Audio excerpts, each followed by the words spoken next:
지금부터 최인호 국회의원 및 사단법인 한국해양레저네트워크 주최 국회 정책토론회를 거행하도록 하겠습니다. 저는 대한민국 해양연맹 이사이자 강남대학교 교수 최경아입니다.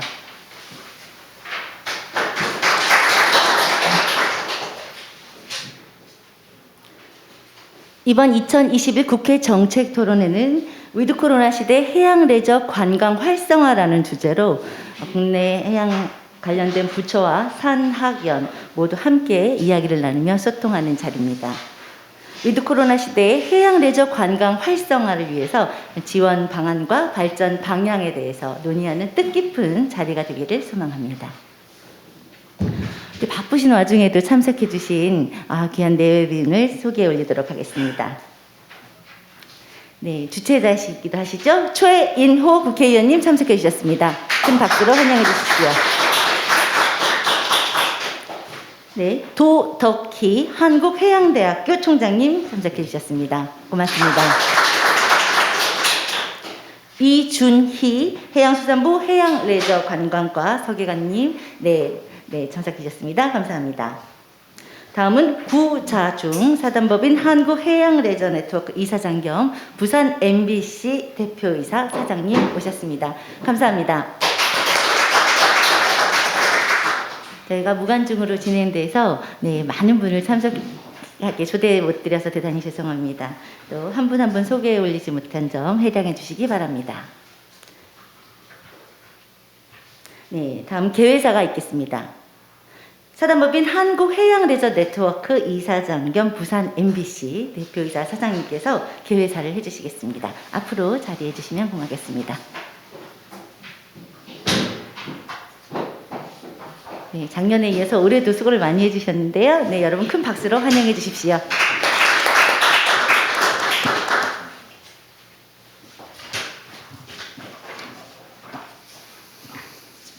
안녕하십니까. 한국해양레저네트워크 이사장인 부산 MBC 대표이사 사장 구자중입니다.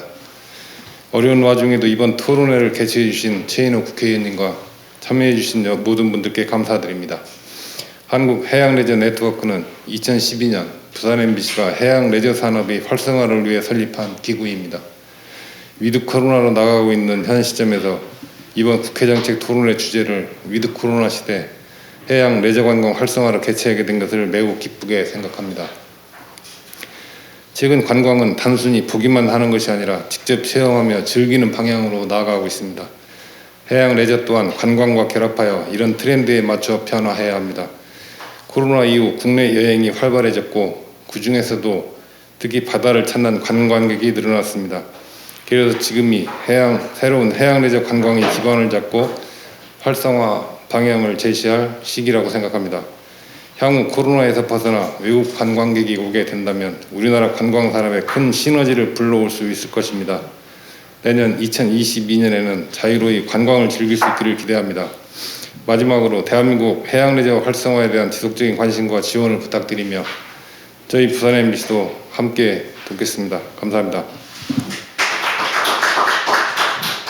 네. 한국해양레저네트워크 이사장 겸 부산 MBC 대표이사 사장님의 말씀이 있었습니다. 네, 다음은 환영사를 듣도록 하겠습니다. 이번 행사의 주최자이기도 하시죠. 최인호 국회의원님, 자리해 주십시오. 여러분 큰 박수로 환영해 주십시오. 예, 오늘 뜻깊은 이 토론회에 참석해 주신 모든 분들께 감사드립니다. 특히 사단법인 한국해양레저관광 한국해양레저네트워크 우리 구자중 이사장님, MBC 사장님 진심으로 주관해 주셔서 감사드리고 특히 오늘 이 토론회 자장을 맡아주신 한국해양대학 도덕희 총장님 감사드립니다. 그리고 여러 발제해 주시는 조우정 교수님, 김동환 전문위원님 감사드리고 또 토론을 맡아주신 홍장훈 박사님, 김철우 교수님, 김건우 부회장님께도 진심으로 감사 말씀을 드리겠습니다. 우리 코로나19로 모든 산업과 또 활동이 위축되었습니다. 특히 관광산업이 가장 큰 타격을 받았습니다. 그럼에도 불구하고 이 해양 레저 관광은 유지가 된다 하는 그런 측면이 상당히 고무적이었고, 특히 그 보트 판매량은 30% 늘었고 해양 레저 용품은 10%가 넘게 또 판매가 증가되었다 하는 그런 통계를 접했습니다. 그것은 이 해양 레저 관광 산업이 얼마나 큰 잠재력을 갖고 있는가를 보여주는 그런 지표라고 봅니다. 특히 이제 코로나로 인해서 국내 관광객 또 국내 관광 비율이 늘어나고 또 야외에서 또 체험을 하는 이런 관광 유행들이 상당히 각광을 받고 있는데, 이런 각광받는 중심에 해양 레저 관광 산업이 위치하고 있다 이렇게 봅니다. 그런 측면에서 앞으로 우리가 코로나가 극복되는 이 시점에서 해양 레저 산업이 또 관광 산업이 얼마나 더 활성화될 것인지 기대가 되는 측면이 있고, 또 그 가운데에서 오늘 토론회가 전개가 되기 때문에 앞으로의 그 해양 레저 관광 산업의 활성화를 위한 여러 가지 좋은 제안과 토론이 있는 것 같습니다. 정말 그런 의미에서 오늘 행사는 더 뜻깊다 이렇게 봐집니다. 특히 앞으로 우리 부산이 해양 레저 관광 산업의 중심이 되기 위해서는 북한 재개발 1단계에 들어설 마리나 시설, 이것이 차질 없이 잘 운영하는 주체를 찾아서 활성화되는 그런 방안을 찾는 것이 중요하고, 또 북한 2단계도 마찬가지입니다. 여러 가지 기본 계획이 이제 수립 중에 있습니다만 그 안에서도 우리 해양 레저 관광 산업이 중심적인 위치를 차지하도록 하는 것이 중요하다고 생각이 듭니다. 또 북한 1단계는 또 마리나 시설이 뿐만 아니고 여러 가지 해양 레저와 관련된 인프라 시설이 차질 없이 잘 추진이 되어야 됩니다. 부산시와 함께 또 해수부의 여러 가지 관심과 지원이 제대로 이끌어지도록 노력을 하겠다는 말씀을 드리겠습니다. 또 우리가 이제 이 해양 레저 관광 산업이 활성화되기 위해서는, 또 활성화되고 있는 이때에는 여러 가지 법률적인 정비도 필요합니다. 그래서 좋은 소식은 지난 23일 화요일입니다. 국회 해양법안 소위에서 안전과 면허 관련된 이 해양 레저 관광 산업 활성화를 위한 관련법 4개가 통과가 되었습니다. 그래서 이 상임위를 잘 통과하고 또 이 법들이 본회의까지 제대로 잘 통과가 돼서 관련 산업에 진행하는 데 큰 도움이 되길 바랍니다. 아무튼 앞으로 오늘 토론회를 기점으로 해서 코로나가 끝나는 위드 코로나 시대에 해양 레저 관광 산업의 활성화가 되는 좋은 계기가 되길 바라고, 특히 관련 산업과 종사자들이 좀 뭔가 희망과 비전을 가지고 열심히 활동할 수 있는 그런 좋은 계기가 되었으면 좋겠다 하는 말씀을 드리겠습니다. 아무튼 오늘 행사 축하드리고 참석해 주신 모든 분들께 감사드립니다. 고맙습니다.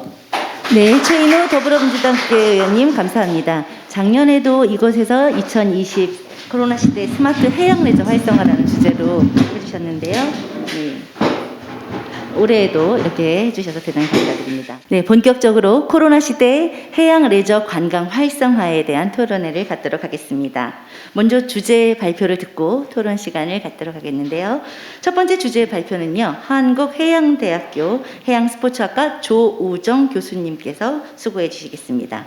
네, 반갑습니다. 소개받은 한국해양대학교 해양스포츠과학과 조우정입니다. 제가 오늘 발표드릴 제목은 위드 코로나 시대 해양레저 관광 지원 방안입니다. 먼저 발표 기회를 주신 국회의원 최인호 의원님, 그리고 해양레저 네트워크 구자진 이사장님께 감사의 말씀을 드리고요. 제가 이 발표 주제를 선정하는 데 있어서는 실은 해양레저 관광 업계가 많은 코로나 때문에 어려움을 겪고 있지만 여기에 대한 관심이 정부나 지자체 그리고 다른 어떤 기관들도 관심을 많이 기울이지 않았다. 그래서 이런 부분들에 대한 업체의 애로사항을 공유하고 또 지원 방안을 함께 우리가 논의하고 응원하는 그런 어떤 시간이 됐으면 하는 바람에서 주제를 선정하게 됐습니다. 발표 내용은 첫 번째 코로나19와 해양레저 관광시장의 변화, 여기에는 해양레저 관광시장에 대한 전망도 포함이 되어 있습니다. 두 번째는 해양레저 관광산업의 영향, 지원 정책 수요에 대해서 저희 한국해양대학교가 수행한 피해 상황에 대한 실태조사 및 사례조사를 근거로 해서 관련 업계의 요구사항을 간략하게 설명을 드리고요. 마지막으로 이것을 종합해서 위드 코로나 시대의 해양레저 관광 지원 방안을 간단하게 말씀드리도록 하겠습니다.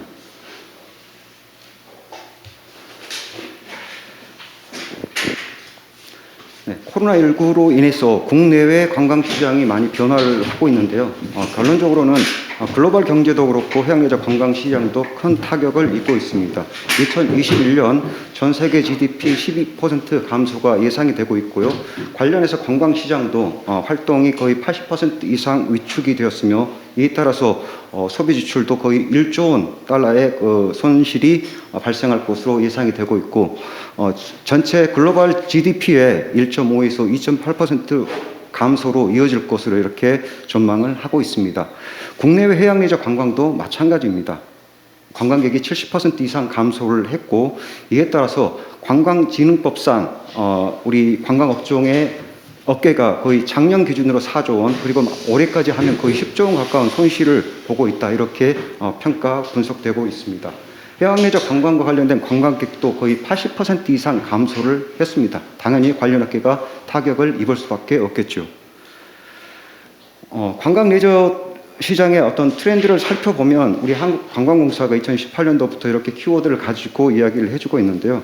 크게는 여행이 일상화되고 다양한 활동 중심의 여행이 더 수요가 증가할 것이며 특히 소셜미디어의 영향력에 따라서 여기에서 비대면 그리고 소셜미디어를 통한 홍보 마케팅들이 줄을 이룰 것으로 이렇게 예측이 되고 있습니다. 이런 코로나 상황에서 그런데 이런 어떤 관광 트렌드가 결국은 미래의 트렌드가 이렇게 앞서서 가속화되는 경우도 있고 또 여기서 보시는 것처럼 새로운 형태의 그런 어떤 관광 트렌드가 자리 잡고 있는 상황입니다. 예를 들어서 아웃도어 레저 그리고 힐링에 대한 수요가 증가하고 있고 청정지역 관광 수요가 증가를 하고 있으며 특히 언택트의 트렌드도 부상이 되고 있습니다. 레저 활동도 코로나의 사회적 거리 두기 때문에 개인화된 여가 활동이 증가할 것으로 이렇게 예상이 되고 있습니다.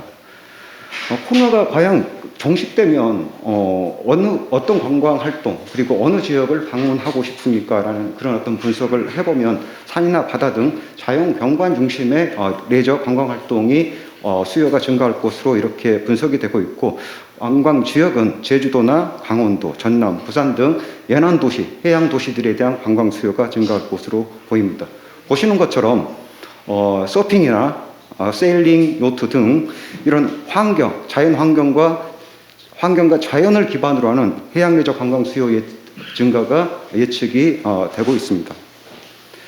우리 한국해양수산개발원에서는 이런 코로나 시대 때 해양관광에 대한 전망을 하기 위해서 조사 분석을 했는데요. 일반 관광에 비해서 해양관광에 대한 수요가 더 높게 나타날 것이라고 분석을 하고 있고 이에 대비하기 위해서는 지역 관광 상품의 개발이나 안전한 해양관광 환경의 조성 그리고 해양관광 인프라의 지속적인 구축과 개선을 요구를 하고 있습니다. 특히 오늘 주제와 관련이 있는 해양레저 관광과 관련된 전문 기업의 발굴과 육성도 힘을 써야 된다라고 강조를 하고 있습니다.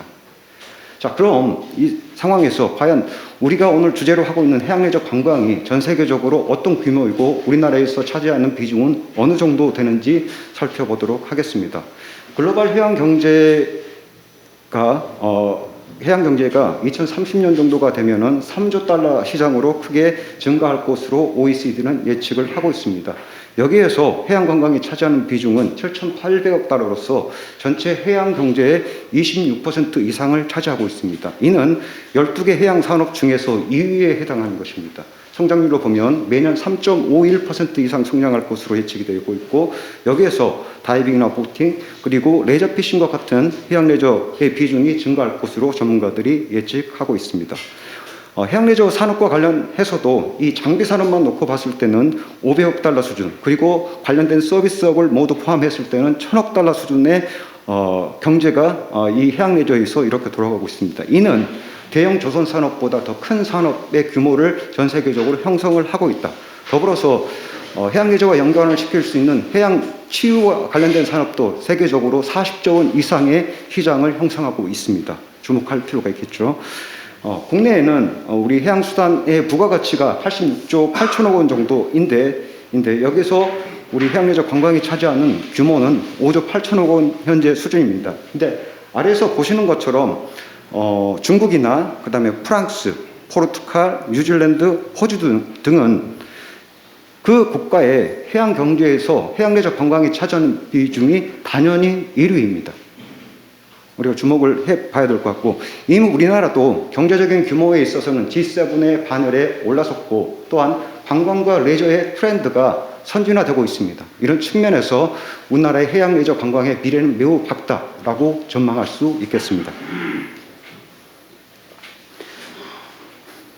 앞서 말씀드렸던 것처럼 저희 해양대학교에서는 코로나19 상황에서 이 해양레저 관광업이 많은 피해를 입고 있고 손실을 당하고 있는데, 거기에 대한 지자체나 정부의 어떤 관심이나 정책이 좀 미흡한 것을 파악하고 거기에 대한 약간의 어떤 플랫폼 역할을 담당하기 위해서 그 실태조사와 정책 수요를 분석을 했습니다. 그 결과를 간략하게 브리핑하도록 하겠습니다.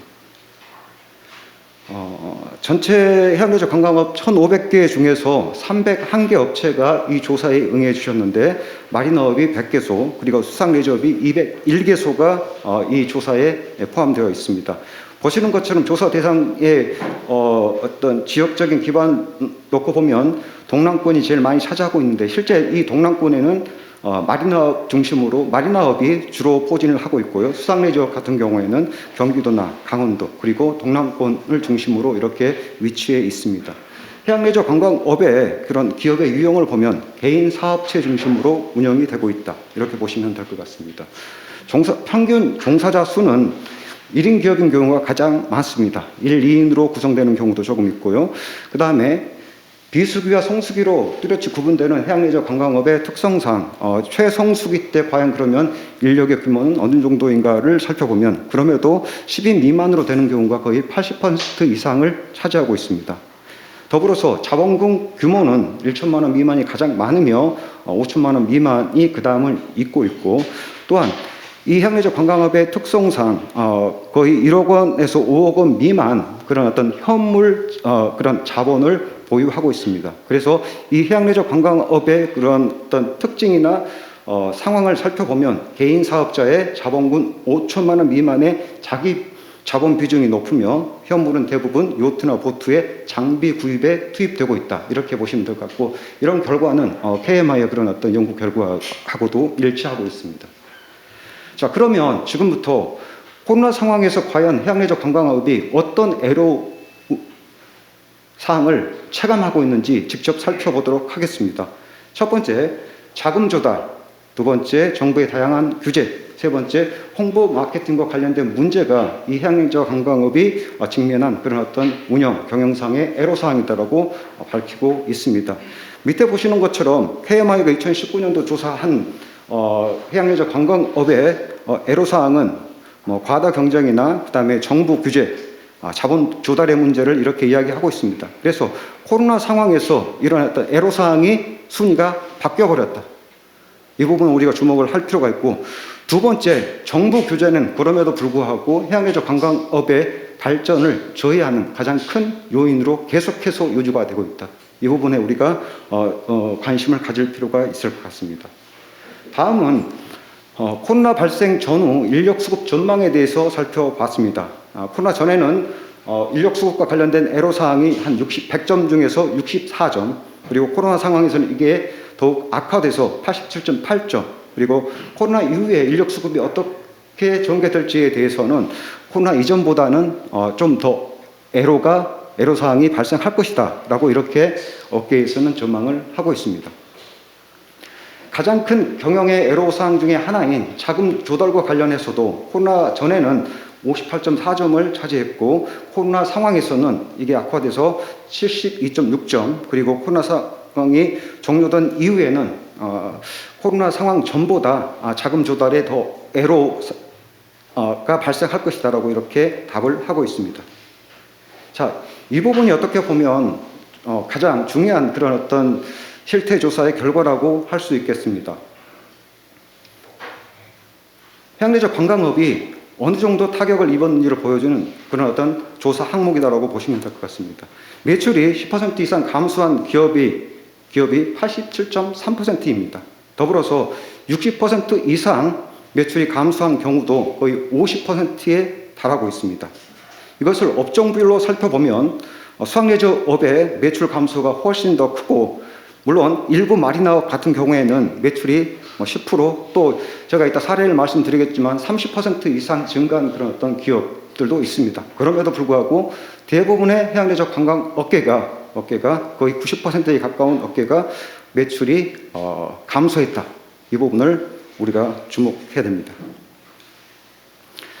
이로 인해서 해양레저 관광업 같은 경우에는 휴업, 폐업, 그리고 전업에 대한 고려를 하고 있는 경우가 많이 있는데요. 휴업은 59.8%, 폐업은 49.8%, 전업은 47.8%. 그래서 휴업부터 전업에 이르기까지 거의 절반 정도의 업계들이 이런 어떤 애로 사항 때문에 전업을 해야 되는지 폐업을 해야 되는지 이런 부분들을 고민하고 있습니다. 특히 수학레저업의 그런 폐업, 그다음에 휴업에 대한 고려사항은 훨씬 더 높습니다.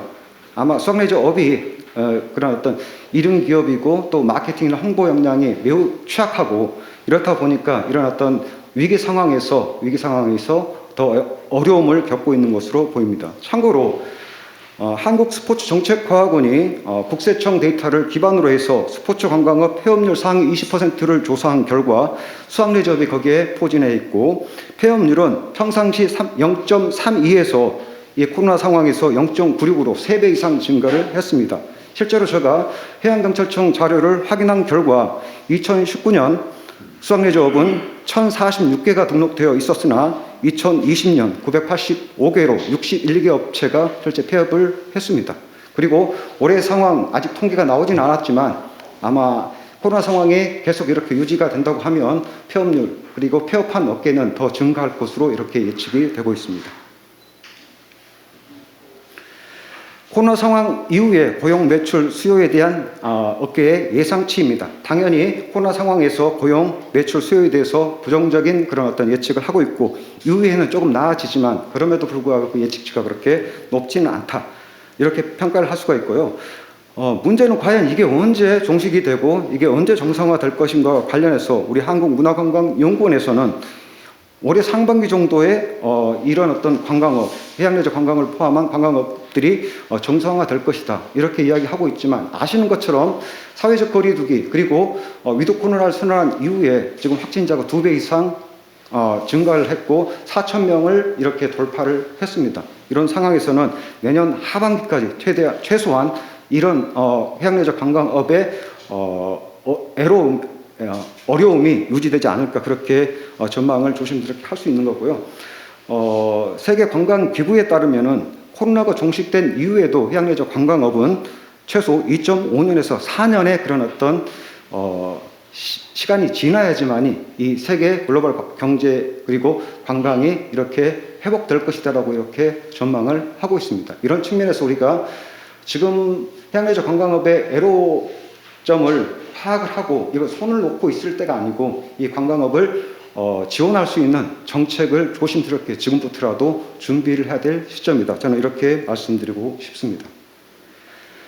그래서 해양레저 관광업의 지원 정책에 대한 만족도, 그리고 활용 경험을 한번 여쭤봤습니다. 지원 정책에 대한 만족도는 53.9점으로 이것은 대학의 학점 주는 평가 기준으로 하면 낙제점입니다, 실은. 활용 경험은 보시는 것처럼 고용유지 지원금 5%, 그리고 가장 높게 나타난 보증 지원에 대한 활용 경험도 18.6%밖에 되지 않습니다. 그래서 이런 부분들 우리가 참고를 하면 결국에는 해양레저 관광업은 현재 지원의 사각지대이다. 저는 이렇게 감히 말씀드리고 있습니다. 여기 해수부에서도 오셨지만 해수부의 해양레저 관광업에 대한 직접 지원 정책 거의 2년 동안 거의 찾아볼 수가 없었습니다. 지자체도 과거에는 많은 지원을 했지만 여러 가지 경제적인 여력이 충분하지 않기 때문에 이에 대해서 직접적인 지원 정책을 편 지자체는 실은 찾아볼 수 없었습니다. 또한 관광업이다 보니까 관광진흥기금을 통해서 지원을 받을 수가 있는데 극히 소수의 업체들만 지원을 받는 현실이었습니다. 그래서 이런 부분들을 우리가 참고를 해서 지원 정책에 대한 인지도를 살펴본 결과 보시는 것처럼 지원 정책에 대한 인지도가 50점을 넘어가는 지원 정책이 없습니다. 정부가 다양한 유형의 다양한 형태의 관광업 지원 정책을 폈지만 그럼에도 불구하고 해양레저 관광업이 체감하는 그런 어떤 인지도는 매우 낮았다. 정책을 만드는 것도 중요하지만 정책을 홍보하는 것도 매우 중요하다고 말씀을 드리고 싶습니다. 두 번째는 지원 정책의 중요도를 살펴보면 신용보증특별융자나 고용유지지원금, 생활안전자금, 그리고 코로나19 상담창구 운영 등에 대한 중요도가 높게 평가가 되었습니다.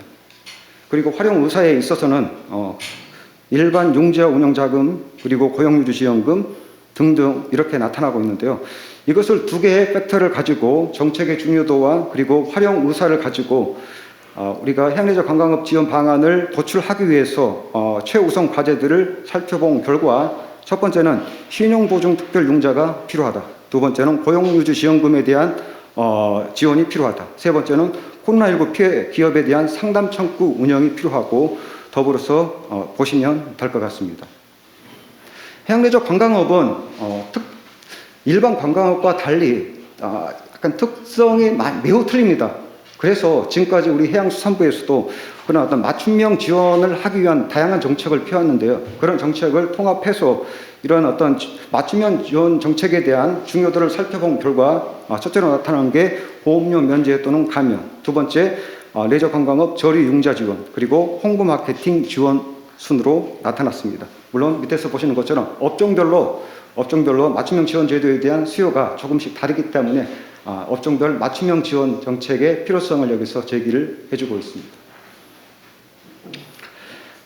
해양레저 관광업 지원센터의 어떤 필요성과 관련해서는 71% 이상이 지원센터 구축의 필요성에 동의를 해주셨고, 지원센터가 만약에 구축이 된다면 그 플랫폼에 을 활용하실 거냐라고 물어봤을 때 69.8%가 그렇게 응답을 했습니다. 지원센터의 기능은 결국은 첫 번째가 업체의 소개와 홍보 마케팅 기능을 담당해 주어진다라고 이야기를 하고 있습니다. 이런 부분은 결국은 직접적으로 해양레저 관광업이 매우 영세하고 이런 마케팅 능력이 부족하다는 것을 반증을 해주고 있습니다. 자, 이런 상황에서 제가 서울 그리고 부산, 제주에 있는 해양레저 관광업 대표들하고 서면 인터뷰를 통해서 그분들이 필요로 하는 그런 어떤 지금 코로나 상황에서, 19 상황에서 필요한 지원 정책이 뭔지를 한번 살펴봤습니다. P업체는 국내 최초의 슈퍼 요트 에이전시입니다. 마리나를 운영한 경험도 있고 서울, 여수, 그 다음에 제주 등 다양한 우리나라 지역에서 요트 중개 등 마리나를 운영을 하고 있습니다. 여기서 가장 큰 애로사항으로는 국가에서 코로나19로 지원하는 정책 자금 업종에서 마리나업이 빠졌다는 것, 이 부분을 매우 아쉽게 생각을 하고 있었습니다. 그래서 국가에서 지원하는 정책 자금 업종으로 이런 어떤 마리나업들이, 해양레저 관광업들이 포함될 수 있도록 그런 어떤 정책적 지원, 특단의 결정이 필요하다고 말씀을 해주셨고, 특히 특례 보증을 통한 자금 확보를 지원을 해야 된다고 이야기하고 있습니다. 두 번째, 부산의 S업체는 서핑 관광과 서핑 용품, 그리고 관광 벤처업, 그리고 서핑 프랜차이즈 등을 운영을 하고 있습니다. 앞에서 업체와 동일하게 자금과 관련된 부분 이야기를 하고 있는데, 여기서 우리가 주목할 부분은 인력 수급과 관련된 부분입니다. 정부의 인력 지원 사업으로서 홍보 마케팅과 관련된 인력을 채용할 수 있는 그런 어떤 여력은 생겼지만, 실질적으로 이 업체의 핵심 업종은 실은 서핑 교육과 그걸 담당할 수 있는 지도자와 강사가 필요한데, 그런 어떤 지도자와 강사를 채용할 수 있는 그런 어떤 지원들은 이루어지지 않다라고 이야기를 하고 있습니다. 이 업계 같은 경우에는 2021년도 기준으로서 현재까지 전년도 대비 30% 이상 매출이 성장한 기업임에도 불구하고 이런 어떤 애로사항이 공존하고 있다라는 부분을 우리가 확인할 수 있었습니다. 지원 요청 사항은 보시는 것처럼 특례 보증 제도의 도입, 더불어서 신입 사원의 어떤 신입 직원의 어떤 채용뿐만 아니라 기존의 어떤 직원들에 대한 그 고용을 유지하는 데 있어서도 지금 현재 상황에서는 정부의 지원이 필요하다라고 이야기하고 있습니다. 다음은 제주도에 있는 비업체입니다. 마리나업과 요트 판매 등 업에 종사를 하고 있는데요. 아시는 것처럼 해외 관광이 제한되는 상황에서 제주도는 어떻게 보면 관광 특수를 현재 상대적으로 누리고 있습니다. 그렇다 보니까 이 업체도 작년에 비해서 매출이 코로나 이전만큼 유지가 되고 있다라고 이야기를 해주고 있습니다. 특히 이 해양레저 관광이, 특히 요트 관광이 이 지금의 어떤 트렌드인 소규모 여행을 도모할 수 있는 하나의 방안으로서 힐링의 수단으로서 이렇게 자리를 잡다 보니까 이런 업체들 같은 경우에는 매출이 유지된다라고 이렇게 평가할 수 있고, 문제는 그런 어떤 정책 제안과 관련된 문제, 그 다음 인력과 관련된 문제는 공통적으로 제시를 해주셨고, 특히 이 업체는 레저 선박 보험에 대해서 매우 장문의 그런 어떤 인터뷰를 해주셨습니다. 따라서 이 업체의 앞에서 언급했던 두 개 업체의 어떤 요구사항과 더불어서 레저 선박 같은 경우는 다양한 문제점을 가지고 있는데요. 이용자나 사용자의 여건에 맞는 다양한 보험 상품 개발이 필요하다라고 요구하고 있습니다. 이러한 실태 조사와 사례 조사를 기반으로 해서 위드 코로나 시대 해양레저 관광 지원 방안을 보시는 것처럼 4가지 관점에서 간략하게 말씀드리도록 하겠습니다. 첫 번째, 정부의 해양레저 관광 지원 대책 마련이 시급합니다. 현재는 코로나 이전에는 정부 지원 해양레저 관광업의 경우 정부 지원 사업 참여 경험이 없는 경우가 76.3%였습니다. 그리고 코로나 발생 상황에서도 정부의 관광기업 지원 정책 활용 경험을 한 것은 영역에 따라 차이가 있지만 경영 지원 같은 경우 5.3%, 보증 지원 같은 경우 18.6%밖에 되지 않습니다. 앞서 말씀드렸던 것처럼 이런 어떤 지원 정책에 대한 만족도도 보통 이하를 기록하고 있습니다. 다시 한번 말씀드리면 해양레저 관광을 주관하고 있는 우리 해양수산부의 어떤 이 사업체에 대한 직접 지원 정책의 마련, 이게 되지 않았기 때문에 이것을 만회할 수 있는 그런 어떤 지원 정책이 지금이라도 마련될 필요가 있을 것 같습니다. 법적인 근거를 살펴봤습니다. 해양레저 관광업계를 지원할 수 있는 법적인 근거는 해양수산발전기본법 제6조, 그리고 제2차 해양관광진흥기본계획, 그리고 확대 국가관광전략회의, 그리고 제16차 경제활력대책회의 등을 통해서 살펴볼 수가 있는데, 보시는 것처럼 기본법이나 아니면 기본계획에서 일부 업계를 지원할 수 있는 그런 어떤 항목들이 포함이 되어 있습니다. 물론 충분하지는 않습니다. 그럼에도 불구하고 이런 어떤 기존에 있는 그런 어떤 법적인 근거를 통해서 해양레저 관광업을 지원할 수 있는 방안을 마련할 필요가 있습니다.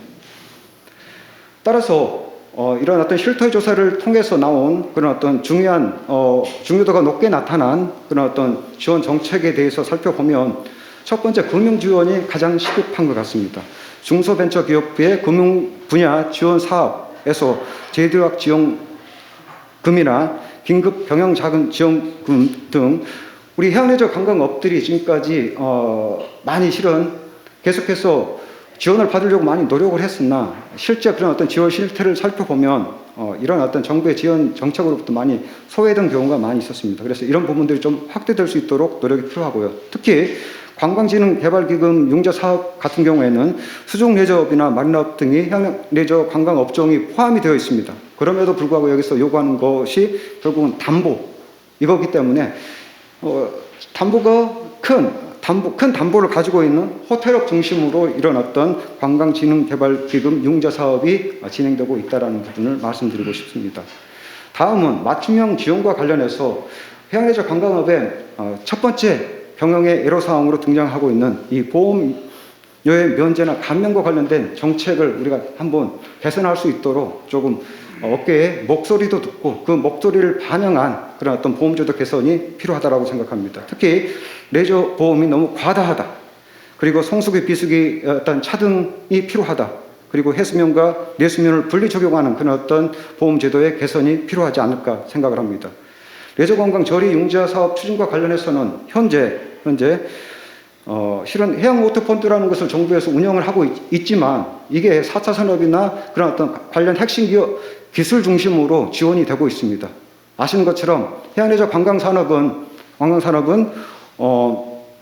해양신산업으로 포함되어 있습니다. 그렇다고 하면 그 가능성을 믿고 이 해양모태펀드가 해양레저 관광업에 지원될 수 있도록 그런 좀 유연성 있는 정책의 추진이 필요할 것 같습니다. 지방자치단체의 해양레저 관광 지원 방안입니다. 전국에 55개의 해안도시 또는 해양도시가 있는데 대부분의 해안도시들이 해양산업을 고부가치하고 산업의 다양성 증대 그리고 신성장 동력 발굴을 위해서 해양레저 관광 육성을 펼치고 있습니다. 코로나 이전의 지원 상황을 살펴보면 지자체에서 50.7% 이상의 기업들이 지원을 받았다라고 이야기합니다. 하지만 코로나 상황에서는 경제적 여력이 충분하지 않고 또 다른 어떤 투입해야 될 예산이 많다 보니까 실제 지자체로부터 지원을 받은 경우가 미흡한 것 같습니다. 우리 부산광역시 같은 경우에는 부산관광 선결제 여행상품, 권역별 공유사무실 운영 지원, 그리고 관광사업체 재난지원금 지급 등 다양한 관광업 지원 정책을 폈습니다. 물론 여기 온 업체 그리고 몇몇 업체들은 이런 어떤 지원 정책에 따라서 지원을 받은 사례가 있지만 매우 극소수이고 제한적이다. 이게 가장 큰 문제점인 것 같습니다. 해외 사례를 살펴봤더니 해양레저의 메카, 또 요트의 메카, 서핑의 메카라고 할 수 있는 호주 퀸즐랜드주 같은 경우에는 다양한 기준이 있지만 2021년 4월 1일 기준으로 해서 사회적 거리두기로 인해서 매출이 감소한 기업에 대해서는 업체당 최대 2만 불씩 직접 지원을 해주고 있습니다. 최대 130개 업체에 대해서 이런 어떤 해외 사례도 우리가 참고를 해서 우리 해양레저 관광업에 직접 지원할 수 있는 방안을 좀 모색할 필요가 있을 것 같습니다. 그러면 이 지자체 해양레저 관광 지원 방안을 모색하기 위해서는 어떻게 해야 되는가? 첫 번째는 피해 상황 파악이 먼저 이루어져야 될 것 같고요. 보시는 것처럼 다양한 공모사업을 통해서 그 공모사업에 포함된 그런 업체들이 그런 어떤 그 마케팅 역량이나 홍보 역량도 강화하고 또 그런 어떤 지원 비용을 통해서 업계에 인력을 고용하고 채용하는 데 활용할 수 있는 정책의 추진이 필요합니다. 세 번째는 해양레저 관광지원센터 설립과 관련된 부분입니다. 계속해서 중복된 내용이지만 지원 정책의 사각지대에 있는 해양레저 관광업을 지원할 수 있는 그런 어떤 플랫폼 역할을 하는 구심점이 필요한 시점입니다. 일반 관광업의 경우 관광기업 지원센터를 운영하고 있습니다. 우리 부산광역시에도 부산관광기업지원센터가 용도에 위치해 있는데요. 여기서 제가 확인한 결과로는 해양레저 관광업이 지원받은 사례는 전무합니다. 더불어서 코로나19 상황에서 부산관광 119 위기대응센터를 운영하고 있고 저도 자문위원으로서 활동을 하고 있지만 해양레저 관광업이 이런 애로사항이 있으니 자금 지원과 관련된 경영 지원과 관련된 예를 들면 컨설팅을 해 주십시오라고 문의가 온 경우가 한 건도 아직 없었습니다. 1년 운영을 한 지 벌써 1년이 지났지만 앞서 말씀드렸던 것처럼 지원 정책에 대한 홍보 그리고 지원 정책 그 자체가 해양레저 관광업이 접근하기에는 한계가 있었기 때문이라고 생각합니다. 그래서 해양레저 관광 기업을 지원할 수 있는 센터는 특히 영세한 해양레저 관광업의 통합 마케팅 플랫폼 역할을 하는 것부터 시작해서 다양한 역할을 해야 한다고 생각합니다. 그러면 이것을 어떻게 추진할 것인가와 관련해서는 정부에서는 해양관광 SOC 사업을 다양하게 펼치고 있으며 그 핵심이 해양레저 관광 거점 사업입니다. 각 지역별로 번역별로 이런 어떤 거점이 들어서게 될 건데요. 그 거점에 해양레저 관광지원센터 설치를 의무화하고 이를 통해서 지자체에 등록되어 있는 해양레저 관광업을 지원할 필요가 있을 것 같습니다. 자, 마지막입니다. 앞서 말씀드렸던 하나, 둘, 세 개의 그런 어떤 지원 정책을 어떻게 보면 효과적으로 추진하기 위해서는 해양레저 관광진흥법 제정이 필요합니다. 현재는 해양레저 관광과 관련된 다양한 분야의 개별법이 존재하고 연계성이 부족하고 이에 따라서 시너지도 만들지 못한다고 평가받고 있습니다. 기존의 법들은 공간, 장비 등에 대한 안전관리 그리고 규조 중심의 그런 어떤 법 내용을 포함을 하고 있습니다. 당연히 해양레저 관광업을 지원할 수 있는 그 근거가 미약하죠. 하지만 해양레저 관광업은 정부의 그런 어떤 주도적인 역할도 중요하지만 그 다른 축은 해양레저 관광업계라고 저는 생각을 하고 있습니다. 따라서 이런 어떤 관광업계를 지원할 수 있는 제도를 마련하는 게 매우 중요하다. 보시는 것처럼 우리 해양수산부에서는 2006년부터 다양한 그런 어떤 법제도 개선을 위해서 노력을 해왔지만 아직까지 실은 답보 상태다, 이렇게 평가하시면 될 것 같고요.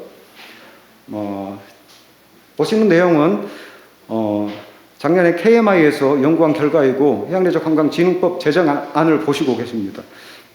예를 들면 기금의 설치와 조정, 용도 등, 그리고 해양레저 산업 육성과 관련해서 직간접적으로 해양레저 관광업을 지원할 수 있는 항목들이 포함이 되었습니다. 하지만 제가 오늘 말씀드렸던 것처럼 이 부분을 관광업계를 직접 지원할 수 있는 그런 어떤 내용들을 보완을 해서 제정을 계속 추진을 해야 될 필요가 있을 것 같습니다. 이런 제도가 마련이 되면 결국에는 해양레저 관광과 관련된 기본법이 만들어진다라는 데 큰 의미가 있을 수 있습니다. 물론 보시는 것처럼 과연 실익이 있는가, 예를 들면 다른 어떤 개별법으로서 지금 추진되고 있는 그런 어떤 사항들에 대해서, 그리고 특히 관광이라는 키워드를 주관하고 있는 문화체육관광부 어떻게 설득할 것인가, 이런 어떤 부분들이 있습니다. 그래서 결론적으로 말씀드리면 지금까지 해양레저 관광업 진흥법과 관련해서 관광 주관 부서인 문화체육관광부의 그런 어떤 협조가 실은 충분히 이루어지지는 않았습니다. 그러면 이거 어떻게 진행할 것인가 제가 곰곰이 생각해 보면 해양수산부의 노력도 중요하지만 앞서 말씀드린 전국의 55개 지자체가 결국엔 네트워크 구성하고 협력 체계를 구축을 해서 해양레저 관광법 제정에 힘을 보태고 협력을 해야 된다고 생각합니다.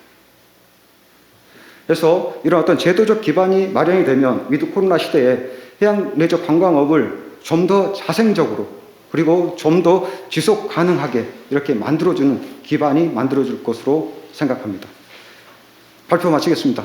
감사합니다. 네, 다음 두 번째 주제 발표해 주실 분을 모시도록 하겠습니다.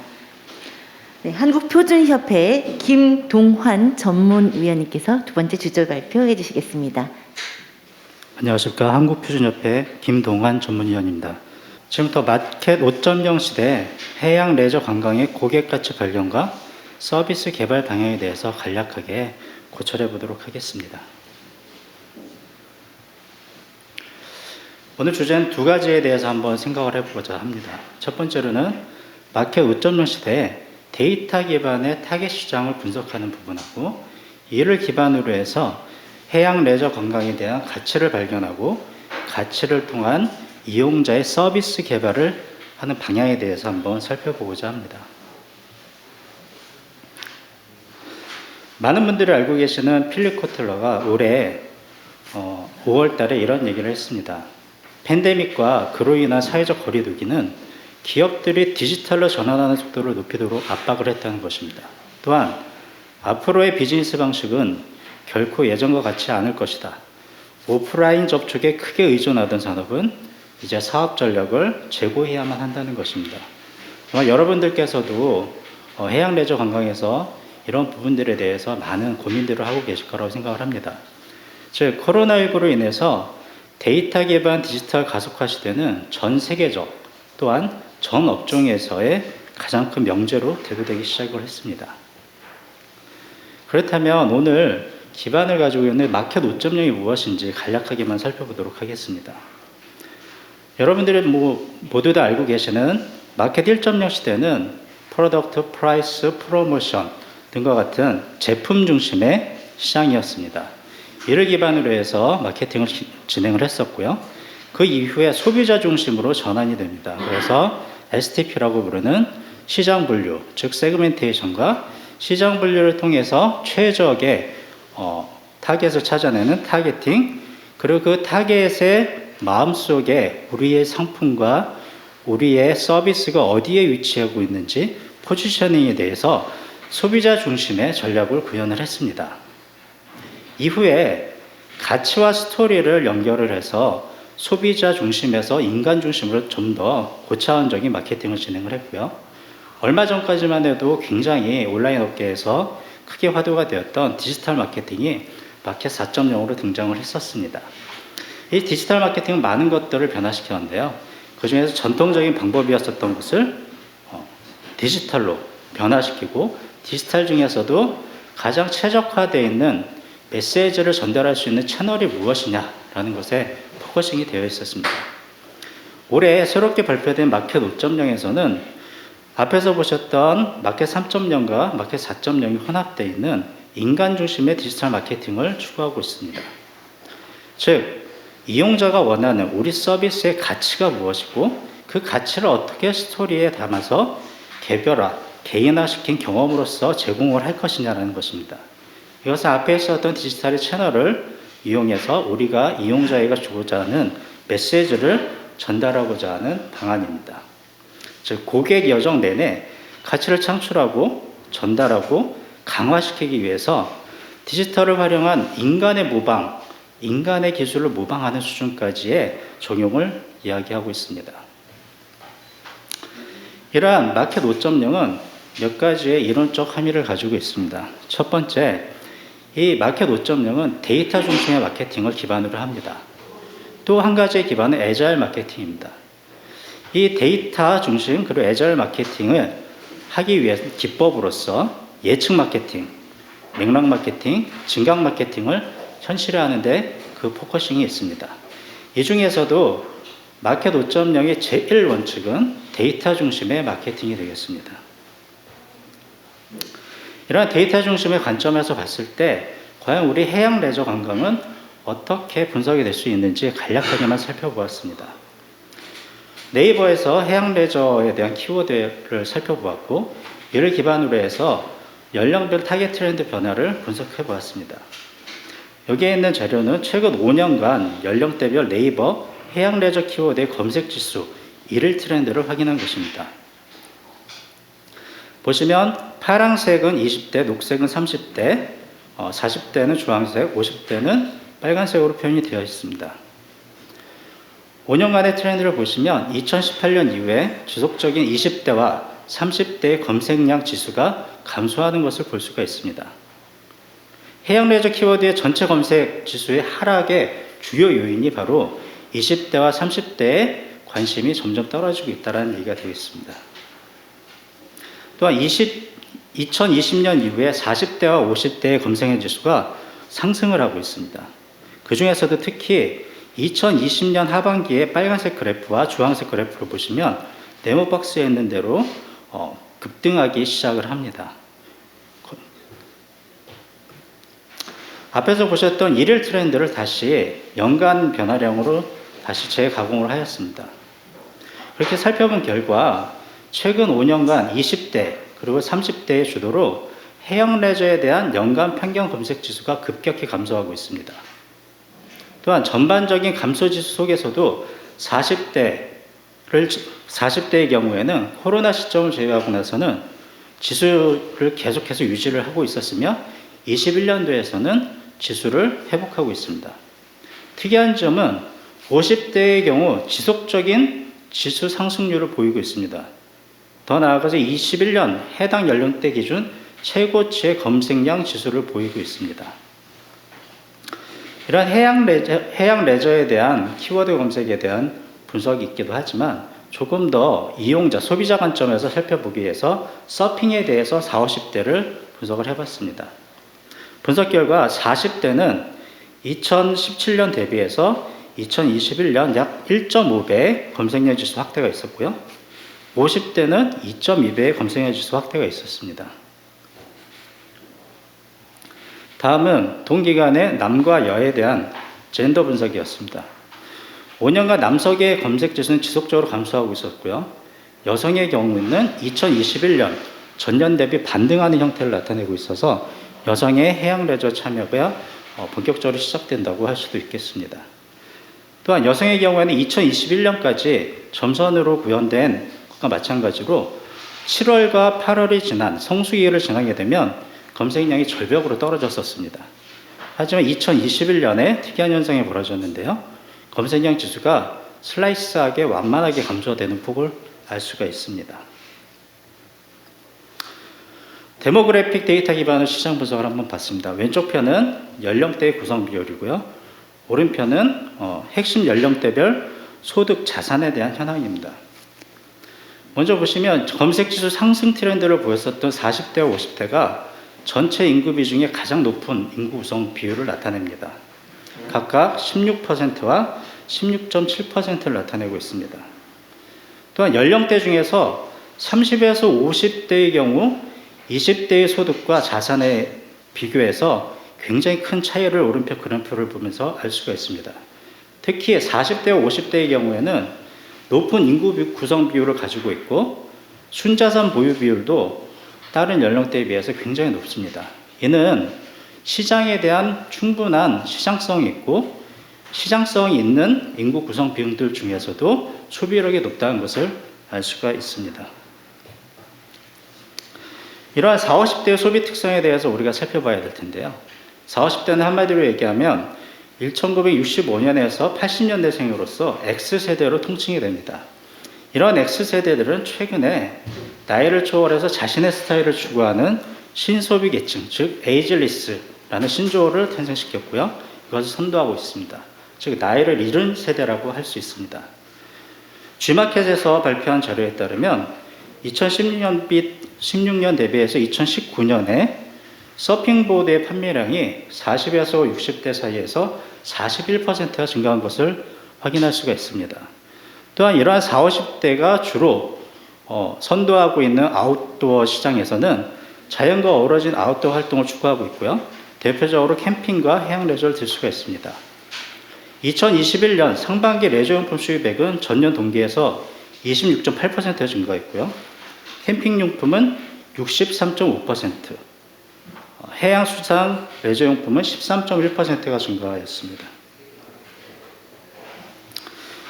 이러한 40, 50대 X세대를 위해서 우리는 과연 그들이 원하는 원치와 니즈를 반영한 이용자 중심의 서비스 가치를 제공하고 있는가라는 물음을 답해야 할 것입니다.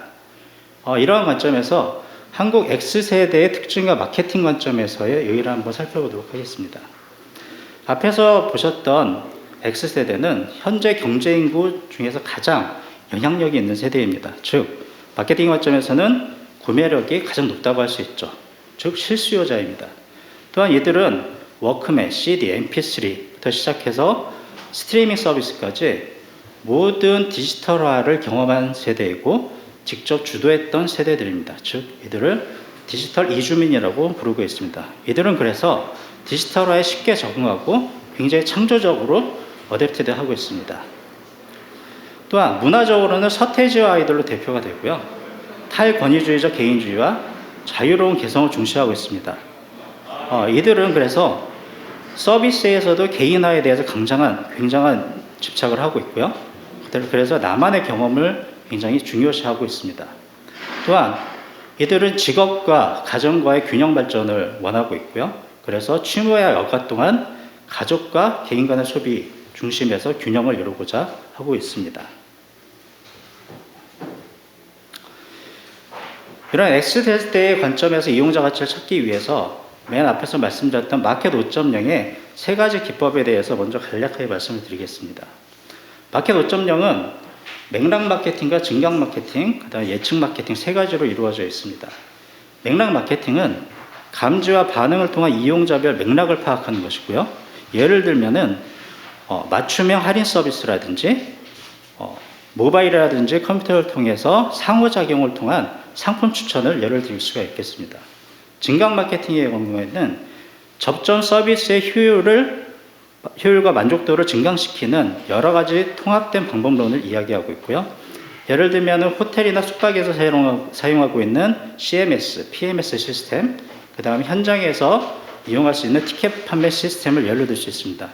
이러한 것들을 통해서 등급별 판매 인터페이스를 구축을 할 수가 있습니다.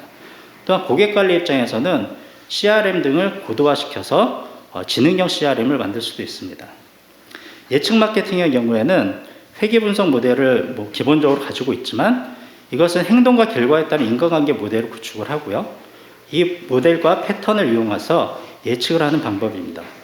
아주 쉬운 예로는 이용자별 만족도 별점 예측을 통해서 상품을 추천한다든지 해당 구입한 상품에 대해서 카테고리 베스트 상품을 구현해 준다든지 상향 카테고리에 대한 상향 판매를 추천해 준다든지 유사한 형태를 가지고 있는 성향을 가지고 있는 소비자의 교차 판매를 통해서 다른 서비스를 제공해 주는 것들이 있겠습니다. X세대의 소비 특성에 기반한 콘텐츠와 서비스를 개발하기 위해서 우리가 앞에서 한번 살펴봤는데요. 그들은 세 가지의 이용자 가치를 가지고 있다고 생각을 할 수 있습니다. 첫 번째, 개인의 취미와 여가, 자신만의 서비스를 중시하는 X세대에 대응하기 위해서 우리는 나만의 최적화된 서비스를 경험하게끔 해줘야 될 것입니다. 즉, 이것을 위해서는 앞에서 봤듯이 데이터 분석을 기반으로 해야 합니다. 또한 높은 구매력을 바탕으로 취미와 여가에 대한 개인과 가족 간의 균형 욕구에 대응하기 위해서 가족과 함께 해당 지역만의, 부산이면 부산 지역만의 문화 관광 콘텐츠를 차별화시켜서 가족과 함께 즐길 수 있도록 해줘야 될 것입니다. 또한 디지털 이주민의 디지털 적응 능력을 충족시키기 위해서 디지털화가 접목된 관광 안전 그리고 해양 레저 서비스를 함께 콘텐츠를 개발을 해야 될 것입니다. 이러한 것들을 위해서 과연 우리는 무엇을 어떻게 서비스할 것인가에 대한 질의를 하게 될 것입니다. 그래서 여기에서 세 가지의 미션을 제시해 보았습니다. 첫 번째, 자신만의 서비스를 중요시하는 X세대에 대응하기 위해서 데이터 분석을 기반으로 해서 개인화 경험을 제공해야 될 것입니다. 이런 개인화 경험을 해양 레저 관광에서 제공하기 위해서는 다양한 유형의 해양 레저 그리고 관련된 연계시킬 수 있는 문화 여가 콘텐츠를 개발해야 될 것이고요. 그것을 여러 가지 유형으로 카테고리 구조화를 시켜야 될 것입니다. 이런 카테고리 구조화되어 있는 것들에 대해서 관광학에서 기본이 되고 있는 점, 섬, 면에 대한 특성에 기반한 관광상품 연결을 해야 될 것이고요. 이렇게 연결된 것을 이용객의 유형에 맞춰서 분석된 이용객의 유형에 맞춰서 세분화된 상품 추천 데이터베이스를 구축하여야 할 것입니다. 또한 이것은 카테고리 내 상위, 내 또는 상위 또는 교차 카테고리에 베스트 상품을 추천해서 개인화 서비스를 제공할 수 있는 기본적인 모델이 될 것입니다. 이것은 민간만의 어떤 장점이 아니고 민관이 함께 이 데이터를 공유함으로 인해서 거버넌스 관점에서의 정책적 차원도 활용할 수 있습니다. 두 번째 미션입니다. 두 번째는 가족과 함께 취미와 여가를 공유할 수 있는 욕구를 충족시켜야 된다는 것을 알 수 있었습니다. 이것을 위해서 지역의 유명 자산에 대한 콘텐츠 스토리텔링과 관광상품의 구성이 필요합니다. 즉, 우리 X세대의 타겟을 위해서 X세대가 가지고 있는 자녀, 그 세대의 자녀, 초등학생, 중학생들의 자녀를 위한 상상력과 호기심을 자극시키고 교육적 목적을 달성시킬 수 있는 상품이 필요하다는 것입니다. 오른쪽은 제가 직접 강원도 하이온 리조트에 갔다가 찍은 사진입니다. 강원도 하이온 리조트에서 내려오는 길에 이런 것이 있었습니다. 사슬의 나무에 대한 학명과 사슬의 나무가 무엇인지가 있었죠. 근데 맨 마지막에 보시면 한편 우리나라의 전래동화인 선녀와 나무꾼에서 선녀가 날개옷을 걸어둔 나무가 바로 회백색의 껍질을 가진 사슬의 나무다라는 이야기도 전해집니다. 라는 것입니다. 이것을 읽었을 때 광고에서는 인지적으로 선녀와 나무꾼 이야기를 듣게 되면 하이원 리조트를 떠올리게 될 거고요. 지나가다가 선녀만 봐도 그때 갔던 트레킹 코스를 다시 그리워하는 현상이 발생이 될 것입니다. 이러한 식의 스토리텔링을 해양 레저 스포츠와 연계를 시켜야 된다는 것입니다. 따라서 이것과 함께 가족의 안전과 문화 관광 콘텐츠에 대한 지역별 통합 메시지를 지역별로 개발을 해야 될 것이고요. 이 개발된 지역별 통합 메시지를 증강 마케팅 기반의 유통과 홍보의 핵심 타겟 세대가 옴니 채널을 통해서 우리가 전파를 해야 된다는 것입니다. 마지막으로 시공간 접근성 및 안전 관리에 대한 체계적 개선이 필요하다는 것입니다. 위드 코로나 시대에는 X세대의 디지털 이주민이 디지털의 적응을 활용한 능력을 최대한도로 우리가 활용할 수 있게끔 해줄 필요가 있습니다. 그래서 시공간 접근성 개선과 안전관리 시스템을 구축할 필요가 있습니다. 위드 코로나 시대에는 관광상품이 개별화되고 있고요. 소규모화되고 있고 앞서서 말씀드린 것과 같이 웰니스 상품, 건강에 대한 관심이 굉장히 높아지고 있습니다. 이런 상품을 해양 레저 관광에서도 당연히 받아들여서 상품화시켜야 될 것이고요.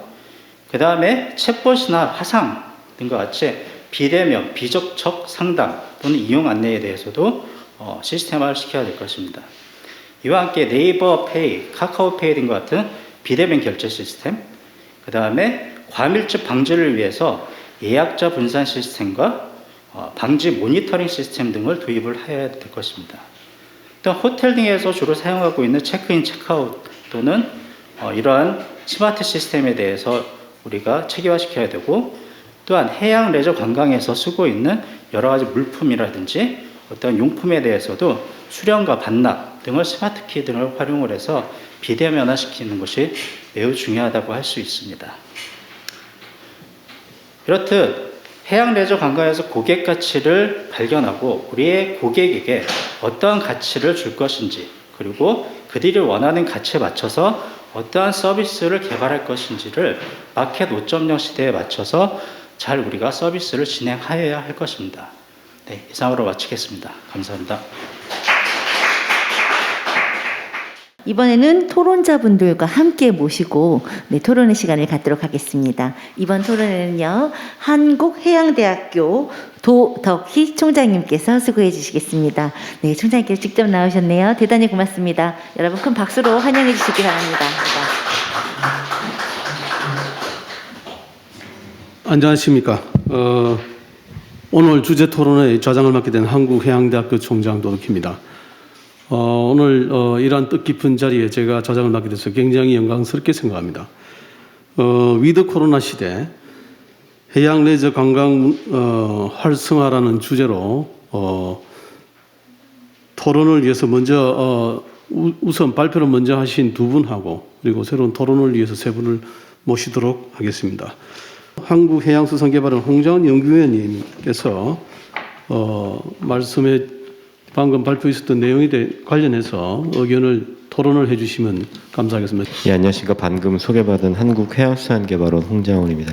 위드 코로나 시대의 해양레저관광 활성화 전략이 정책 토론에 토론자로 참여해 감사 말씀드리고요.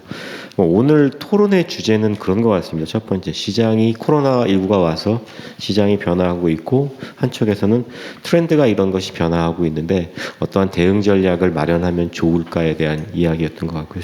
저도 아마 두 분의 주제를 듣고 어떠한 방향이 있을까에 대해서 말씀드리는 시간으로 갖도록 합니다. 사실 코로나19가 찾아와서 관광시장이 큰 타격을 입은 건 사실입니다. 외래 관광객이 온 것, 우리나라에서 관광객이 간 것, 공의한 마이너스 80% 정도의 효과가 났으니까 사실 우리가 10%만 경제가 변한다 해도 크게 위기가 온다는데 외국에서 관광객이 오거나 나간 것 자체가 마이너스 80%다 보니까 관광을 담당하는 문화체육관광 전체에서도 이 대응 전략을 마련하고 다양한 전략을 하고 있지만 실제 우리 해양 관광 분야, 해양수산 정책 분야까지 오고 있느냐에 대해서는 사실은 업계에서도 많은 고민이 있는 거고요. 반면 또 재밌는 것도 있습니다. 관광이 항상 위기가 있으면 기회도 같이 온다는 표현이 있듯이 관광시장 전체가 감소되고 또 국내에 보면 이제 관광지를 방문하는 관광지 방문 통계라고 하는 것이 있는데 이것 역시 마이너스 47%, 50% 감소했는데 불구하고 지난 한 해 올해 저희 관광 실태 조사를 한 결과를 보면 재밌는 것이 사람들이 많이 방문하는 곳이 어디냐, 내비게이션 검색이 만약 상위 10개를 한 곳 중에서 들어간 곳 중에 하나 방파제, 등대, 낚시터, 해수욕장. 이러한 공간들에 대한 방문 목적 비율이 상당히 늘었습니다. 그리고 15곳의 방문을 어딜 많이 했냐 봐도 해수욕장이 10곳 정도니까 규모의 숫자는 줄어서도 경향 자체는 해양에 대한 쏠림이 되게 커졌다. 근데 그 이유를 아까 조호정 교수님 말씀하셨지만 되짚어 보면 세 가지가 있습니다. 첫 번째는 자연 공간을 많이 방문했더라. 두 번째는 개방된 공간을 많이 갔더라. 또 기존에는 밀집된 많은 사람들이 방문한 곳이 간 게 아니라 소규모 가족 단위 공간을 많이 가더라. 그런 특징이 있었던 거죠. 그래서 2017년부터 2022년까지 매년 관광부에서 빅데이터 분석한 거에서 공통적 요소로 빠지지 않는 게 있습니다. 소규모화, 개별화, 자연 친화. 그러한 형태의 관광이 오고 있기 때문에 다만 일단 거기서 우리가 해양관광 전략을 기존에 코로나 이전의 전략이 있고 이후의 전략이 있는데 이걸 전환할 수 있느냐 없느냐 아마 그게 오늘 토론의 핵심 내용이 아닐까 싶고요. 그와 맞춰서 컨슈머 리포트라고 해서 보고자를 다시 봤더니 기존의 모든 국민들이 빅데이터에서 바다를 가면 첫 번째는 먹거리, 먹으러 간다는 인식이 있었는데 올해 처음 발표가 뒤집혀서 올해는 바다라는 말이 나왔습니다. 그러니까 뭐 어떤 의미냐면 경관 자체를 즐기러 많이 가더라. 더 이상 먹거나 이런 수단의 바다가 아니라 즐기는 공간으로 바다가 많이 바뀌었다는 특징이 있었고요. 조 교수님 발표 자료를 저희 연구에 다시 한번 분석한 게 있었습니다. 해양관광 사업체 조사에서도 재밌는 것이 관광 사업체 숫자는 늘었습니다. 오히려. 코로나19인데도 불구하고 매출은 당연히 감사했겠지만 숫자가 늘어났길래 숫자가 늘어난 업체의 특징이 뭔가를 보면 조 교수님 결과도 일치. 첫 번째는 소규모 창업을 하다 보니까 계속 버티고 있는 겁니다. 아, 코로나 이후에 위기가 그거면 새로운 기회가 올 것이다라고 버티고 있으면서도 정말 그러니까 소규모 창업 형태가 많다는 얘기죠. 사실 그래서 지원 자체도 우리가 기존 관광 쪽의 지원이 대규모 지원이었다면 해양레저 관광은 소규모 창업이 용이한 특징도 있지만 이를 지원할 수 있는 툴은 많이 부족했기 때문에 여기서 아마 좀 해법을 찾아야겠다는 생각이 좀 많이 들고 있습니다. 그리고 이들이 원하는 것도 과거에는 뭐 정책 자금 지원, 뭐 소득 지원 이런 거였는데 요즘에 가장 크게 원하는 것은 홍보 마케팅 같은 걸 많이 원합니다. 그러니까 본인 스스로가 뭘 해결할 게 아니라 이런 공공정책 자금을 통해서 공공을 어떻게 할 것인가. 실제로 이제 뭐 여기 업체에도 와 계시지만 이분들이 매출 비용이 차지하는 게 그냥 네이버에 이런 홍보하는 것, 온라인 플랫폼에 올린 것 자체 비용인데 이 비용을 어떻게 한번 좀 저렴하게 해서 이 업체들이 적극적으로 홍보를 할 수 있는가 이런 고민들이 많기 때문에 이에 대한 지원 방안을 만드는 게 좀 많이 필요하다는 생각이 들어서 뭐 코로나가 와서 누구에게는 위기도 되고 누구에게는 기회가 되지만 해양레저 관광에서 측면에서 뭐 위기 기회라는 측면보다는 방향을 전환할 수 있는 것 그것을 찾는 게 가장 급하다는 생각이 들었고요. 그래서 한번 세 가지 정도를 한번 생각해 봤습니다. 교수님들 앞서 말씀하신 내용이지만 첫 번째는 어쨌든 이분들이 홍보할 수 있는 오픈 플랫폼을 하나 만드는 게 필요하다는 생각이 들었습니다. 물론 사회 각층의 다양한 오픈 플랫폼도 있지만 최근에 코로나19의 야놀자 같은 플랫폼에서 특징은 강원도관, 부산관 이렇게 특정 지역을 하나의 새로운 섹션을 만들고 그 지역을 전체를 소개시켜 주는 거 있는데 그 안에 보면 해양레저 관광을 소개시켜주는 플랫폼이나 정보들이 상당히 빈약합니다. 오히려 외국에서 클럭이라는 사이트에서 국내 서핑을 소개하고 있어도 국내에서 서핑을 소개하는 사이트는 많지 않아요. 그렇듯이 이게 물론 이런 기회비용이 많이 발생하는 특징이 있기 때문에 이런 건 공공 재원을 통해서 홍보 마케팅을 좀 적극적으로 해준다고 하면 신생업체나 소규모 창업업체들이 감당하기 힘든 홍보 비용 부분은 많이 절약할 수 있지 않을까 생각이 들어서 첫 번째 이런 오픈 플랫폼을 통해서 해양레저 관광 정보 자체를 주는 것. 이건 당연히 수요자인 우리 관광 활동자에도 도움이 되죠. 왜냐하면 이제 기존에는 해양 관광 정보를 우리가 경험적 지식으로 많이 얻었는데 그게 아니라 어느 사이트에 가면 체계적으로 관광과 숙박과 휴식을 즐길 수 있다. 그런 정보를 제공할 수 있는 사이트가 만들어질 생각이 들었고요. 두 번째는 어찌됐든 간에 해양 관광을 얘기할 때 가장 불편한 게 무엇이냐고 저희 연구가 질문하면 기반 시설 부족이란 말을 상당히 많이 합니다. 뭐 해묵은 얘기일 수도 있는데 사실 자세히 보면 기반 시설의 부족은 사업자나 수요자 두 개 다 부족하다는 측면을 가지고 있습니다. 물론 이제 사업자 측면 첫 번째 말씀드리면 신규 창업을 하려고 해도 마리나 항만 시설 예를 들어도 신규 창업자가 갈 수 있는 공간 자체가 없는 거예요. 그래서 서비스 공간이 이루어질 수 있는 공간이 없는 거고요. 뭐 배를 예로 들면 수영만 요트 경기장을 예로 들어 죄송하지만 거기를 가도 실제 배를 정비하거나 수리할 수 있거나 하다못해 급유를 받을 수 있는 공간 자체가 없다 보니까 사업자 스스로 알아서 해결해야 될 일이 너무 많은 거죠. 그래서 공급 공간 자체의 서비스를 바꿀 수 있는 기반을 만드는 게 필요하고요. 수요자 입장에서도 저희 부산 사례를 보면 서핑 때문에 몇 차례 언론에 보도된 내용 말씀 안 드려도 알겠지만 시장이 바뀌면 공간을 바꿔줘야 되는데 우리는 아직도 공간은 전통적 공간에 많이 잡혀 있다는 거죠. 그러니까 아까 제가 횟집하고 바다 경관으로 바뀌었다고 말씀드린다고 한다면 시장 자체도 더 이상 횟집을 중심으로 한 공간이 아니라 바다를 위해서 경관을 즐길 수 있는 공간을 바꿔줘야 되는데 그런 대응 전략이 부족하다는 거예요. 그래서 기반 시설이라는 측면 자체를 특정 활동만이 아니라 이렇게 수요자, 공급자 측면을 나누어서 기반 시설을 전해주는 전략 이런 게 좀 많이 필요하다는 생각이 듭니다. 세 번째는 늘 하는 얘기지만 공공에서 할 수 있는 가장 큰 일 중에 하나는 시장 수요를 만들어주는 일이라고 생각합니다. 여기 뭐 교수님들 와 계시지만 흔히 체험 행사라는 걸 상당히 많이 하고 있는데 이 체험 행사가 실제 소비를 진작시키는 체험 행사인지 아니면 숫자를 만들려는 체험 행사인지는 생각할 수 있습니다. 어떤 의미냐면 어떤 활동을 하면 매니아층에서 대중화될 때까지 상당히 많은 시간이 드는데 우리는 항상 일회성 체험으로 많이 끝나는 것 같아요. 교육과 연계되지 않은 특징이 있기도 한데 그래서 지역에서부터 이런 교육과 체험과 프로그램이 연결되는 시장 홍보를 좀 만드는 게 필요하다는 생각이 들고요.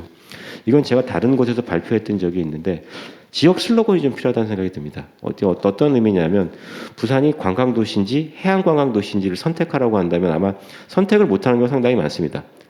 정책적으로 혼동을 많이 하고요. 근데 이런 의미가 어떤 의미냐면 해양을 목적 지향으로 간다면 앞으로 뭐 해양 수도 부산이란 말이 있듯이 해양 관광 도시 부산이라는 슬로건을 나눠줘야 돼요. 우리는 관광 정책과 해양 관광 정책을 분리하는 경우가 상당히 많습니다. 그러지 말고 슬로건이라도 해서 우리는 해양관광 도시 전체로 슬로건을 갖고 와서 해양관광을 좀 더 빌드업하는 구조가 필요해야 되는데 수요 측면에서 이런 걸 좀 만들지 못했기 때문에 보다 적극적인 사업이 되지 못했지 않았나 싶고 마지막은 조 교수님 말씀에 동의합니다. 사실 지자체나 지역이나 가장 힘든 것 중에 하나는 재정적 지원을 조금 해주려고 해도 근거법이 없다는 얘기를 상당히 많이 합니다. 지난해 연구에서 발표한 적도 있었는데요. 어쨌든 간에 이게 입법 목적이 있다고 한다면 그리고 타법과 충돌이 안 된다고 하면 최소한 해양관광을 할 때는 해양관광 사업체일 때는 해양관광 축제는 할 때는 이들에 맞는 기금을 지원해 주는 방법하고 재정적 지원을 해줄 수 있는 방법 이걸 만들 수 있는 최소한의 법이 있다고 한다면 지금의 업체들이 좀 더 좋아지지 않을까 싶습니다. 정리해서 말씀드리면 이 위드 코로나 시대 해양레저 관광 활성화는 대부분 기회가 될 수 있을 것 같습니다. 바다를 다시 볼 수 있는 시간이 될 건데 이걸 전통적인 활동으로 다시 집어넣을 것이냐 아니면 아까 김충현 의원 발표하신 것처럼 트렌드 변화를 고려해서 우리가 새로운 서비스 기회 요소를 줄 것이냐의 문제인데 어쨌든 간에 이런 툴도 있고 기간이 있다고 한다면 뭐 국제적으로는 2024년 이후에 코로나 관광이 예전으로 회복된다고 하는 그 사이에 준비 기간으로 생각해서 저희가 이런 정책 모임과 토론회에서 좀 더 지혜를 모으면 좋지 않을까 생각해 봤습니다. 이상 짧게 토론을 마치도록 하겠습니다. 예, 감사합니다. 이어서 영산대학교 우리 해양레저관광학과 김철우 교수님의 토론이 있으시겠습니다. 예, 방금 수업한 영산대학교 해양레저관광학과의 김철우 교수입니다. 방금 제가 말씀드렸듯이 저희 학과 명칭이 해양레저관광학과입니다. 그래서 관심도 많고 오늘 두 분 발표하신 내용에 대해서 전반적으로 찬성하는 바입니다. 물론 데이터 분석 방법이나 단어 선택 이런 방법에 있어서는 조금 더 연구를 해봐야 되지 않겠나라는 그런 부분들도 있긴 있습니다. 예를 들어서 지금 이제 그 데이터 분석을 통한 또 수요자의 어떤 수요의 어떤 세밀화되어 있는 유형과 분야에 대한 이런 것들을 고려한 산업 개발이나 컨텐츠 개발이 있어야 한다. 그리고 왜냐하면 데이터 분석 우리 김동환 그 전문위원님 같은 경우에는 분석 자료에서도 뭐 한국 그 문화관광연구원에서도 그렇고 부산관광공사에서도 분석한 자료를 따르면 특히 해양관광이나 해양레저 또 해양레저 관광에 대한 어떤 이 검색을 할 때에 가장 먼저 떠올리는 곳이 부산이다라고 이렇게 분석이 된 내용들도 있고 최근에 그와 관련되어 있는 어떤 분석 결과와는 좀 다르게 부산을 찾는 그 해양관광, 해양레저 관광 활동을 하는 분들이 부산보다는 제주도나 강원도를 찾는 여러 가지 어떤 그러한 분석 내용들도 같이 나왔습니다. 이러한 것들을 조금 더 세밀하게 조금 더 분석을 해볼 필요가 있지 않겠나 생각을 합니다. 분석 자료 내용의 검색 단어가 해양레저에서 해양레저 종목별 활동 유형별로 검색의 어떤 그 단어 선택의 방법들이 좀 달라지지 않았나. 그래서 20, 30대가 이 해양레저에 대한 검색에 대한 어떤 그런 이 분포도가 좀 줄어들고 40, 50대는 아까 분석 내용에서도 여건이 낮거나 경제적으로 조금 더 우울한 분들이 코로나임에도 불구하고 오히려 해양레저나 해양관광에 대한 검색과 실질적인 활동의 어떤 추세가 더 증가되고 있다는 것은 여러 분석 자료에서 사실은 나오고 있습니다. 이런 것들을 좀 더 디테일하게 분석 데이터 키워드를 어떻게 선택하느냐에 따라서 좀 달라질 것 같은데 그 부분은 나중에 제가 좀 질문으로 한번 넘겨드리고 싶습니다. 어쨌든 그럼에도 불구하고 앞에 우리 홍장훈 실장님께서 말씀하셨듯이 지금 이 코로나 시대 자체가 해양레저 관광과 관련되어 있는 분야에서는 나름대로 기회일 수 있다고 저도 생각을 합니다. 특히 전국 그 해양도시 50여 개의 어떤 그런 도시의 어떤 여러 가지 입장들을 고려해 볼 때 지방의 지역 경제를 활성화하는데 미래의 새로운 먹거리 산업으로 육성할 만한 사람이 뭐냐라고 했을 때 대부분이 지금 레저 관광, 레저 스포츠 관광, 특히 이제 해양 자원을 가지고 있는 도시들은 해양 관광, 해양 레저 관광을 외치고 있습니다. 그러면서 다양한 사업에 또는 민자 사업까지 정부 사업을 유치하기 위한 심각한 어떤 이 경쟁이 치열해지고 있는 그런 상황들을 확인할 수가 있습니다. 이런 것을 볼 때에도 각 지방 도시들이 이제는 그러면 이 해양 레저와 관련되어 있는 해양 관광과 관련되어 있는 콘텐츠를 어떻게 수요자 중심으로 디테일하게 콘텐츠를 잘 융합을 할 것이냐라는 것에 사실은 고민을 해볼 필요가 있고 첫 번째. 두 번째로는 실질적인 미래의 잠재 고객들이 누구이며 이 사람들을 어떻게 유인해서 좀 더 적극적으로 바다로 나아가서 해양 레저 활동을 하는 것에 있어서 어떻게 단계별로 전략적으로 대응을 할 것인지 이거를 좀 고민할 필요가 있을 것 같습니다. 그래서 제가 제안하고 싶은 것 중에 예를 들어보면 지금 전국에 각 마을마다 동네마다 있는 국민체육센터 수영장들이 많습니다. 수영장 한 개소에는 대략 적게는 1,000명, 많게는 3,000명 정도가 매일매일 일상생활 속에서 일주일에 대략 5회, 4회 정도 수영 활동을 하시는 분들이 계십니다. 그분들이 수영을 어느 정도 배우고 난 이후에 본인들이 가지는 로망이 저 푸른 바다 위에서 떠서 해양 레저 활동을 하고 바다 수영을 하는 것을 본인들이 사실은 희망하는 것들입니다. 실제 이제 그런 것들이 최근 이루어지고 있고 실제 그 해수욕장법이나 수상레저안전법에서 이제는 365일 4계절 내내 해양 레저 활동을 할 수 있게끔 해수욕장을 개방하는 형태로 법을 개정들을 많이 해왔었습니다. 그래서 그런 것에 의해서 실제 추운 겨울에도 송정이나 해운대나 광안리나 뭐 이런 여러 유명한 바닷가에는 해가 뜨기 전에 해수욕장을 찾아서 바다 수영을 하기 위한 바다 수영 레저객들, 카누 카약을 하시는 분들 이런 분들이 스포츠 활동을 하러 오는 것인데 주 목적은 단순한 스포츠 활동이 아니라 디테일하게 어떤 경관들을 보기 위해서 일출을 보기 위해서 바다 위에 떠서 일출을 보기 위해서 또는 일몰을 보기 위해서 또는 야경을 보기 위해서 이러한 활동들을 하는 투어객들이 많아졌고 이것들이 이제는 투어의 형태가 아니라 생활 속에서도 매일매일 또는 주말마다 그러한 활동들을 하기 위한 적극적인 어떤 레저 활동객들이 많아지고 있는 추세이다. 이러다 보니까 지금 이제 검색 키워드에 그동안 이렇게 개략적인 어떤 해양 관광이나 해양 레저라는 어떤 검색의 어떤 그 추세보다는 디테일하게 바다 수영, 그리고 명소, 메카, 그다음에 SUP, 요트 투어 이렇게 세분화된 레저 활동 유형별로 그 해당되는 도시에서 어디에서 어떻게 즐기면 좋은지에 대한 그런 검색들이 많아지고 있지 않느냐. 저는 개인적으로 그렇게 사실은 분석을 하고 있습니다. 그런 부분에 있어서 차이점을 우리 발표하신 두 분도 조금 이야기를 언급해 주시면 감사할 것 같습니다.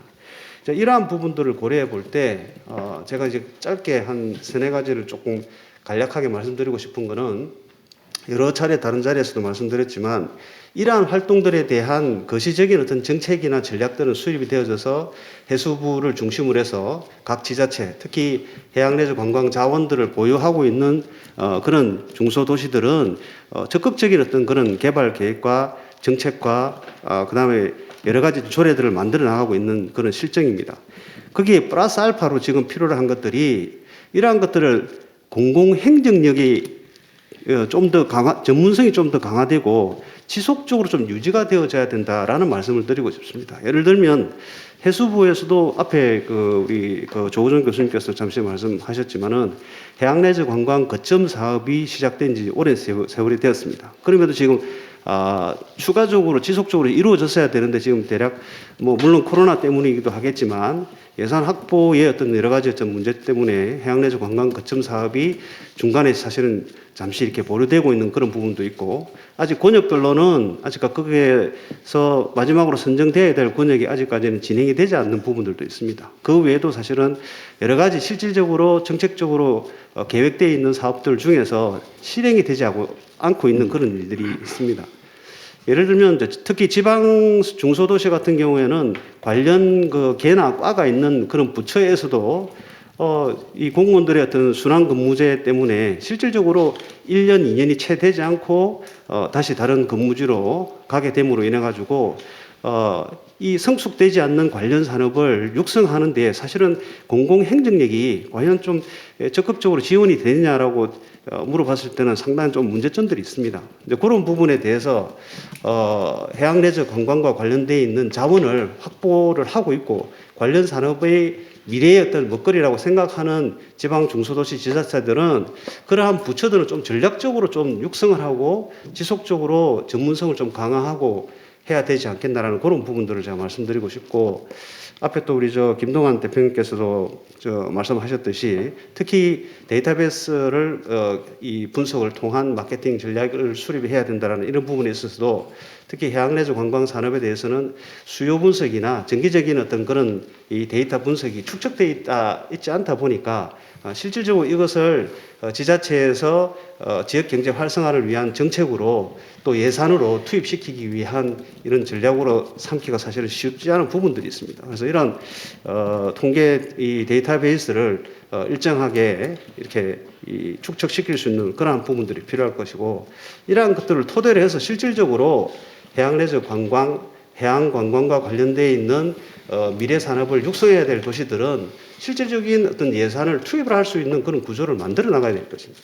이런 부분들이 제대로 이루어질 수 있다라면 얼마든지 미래의 해양레저 관광 산업 자체가 지금 지방 소도시, 중소도시가 지역 경제 활성화에 도움이 될 만한 그런 산업들의 견인을 할 수 있는 충분한 어떤 먹거리 어떤 산업이 될 수 있지 않겠나라고 생각을 합니다.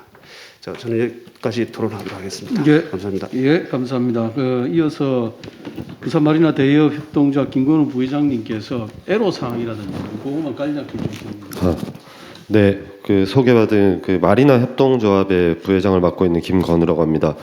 그 저희 협동조합은 2톤 이상의 요트나 보트를 다른 사람들에게 이제 요트 투어나 요트 숙박이라든지 요트 렌탈을 하는 그런 컨텐츠를 개발해서 운영하는 이제 사업자들의 이제 말하고요. 그 2015년도에 이 업종이 생기기 시작해서 전국에 지금 한 180개 이상의 뭐 대업자들이 지금 등록돼 있는 상황이고, 그 중에 30% 이상이 부산에 이제 대업을 등록하고 사업을 하고 있습니다. 그 협동조합은 2020년에 저희가 설립을 했고요. 부산에 30개 업체들이 모여서 부산에 저희가 협동조합 마리나 대업을 운영하면서 있는 애로 사항들을 서로 협업을 통해서 해결하거나 그 정책적으로 뭐 건의할 게 있으면 의견을 수렴하여 그 오늘과 같은 자리에서 제안하거나 하는 그런 목적으로 협동조합이 설립됐음을 먼저 말씀드리겠습니다.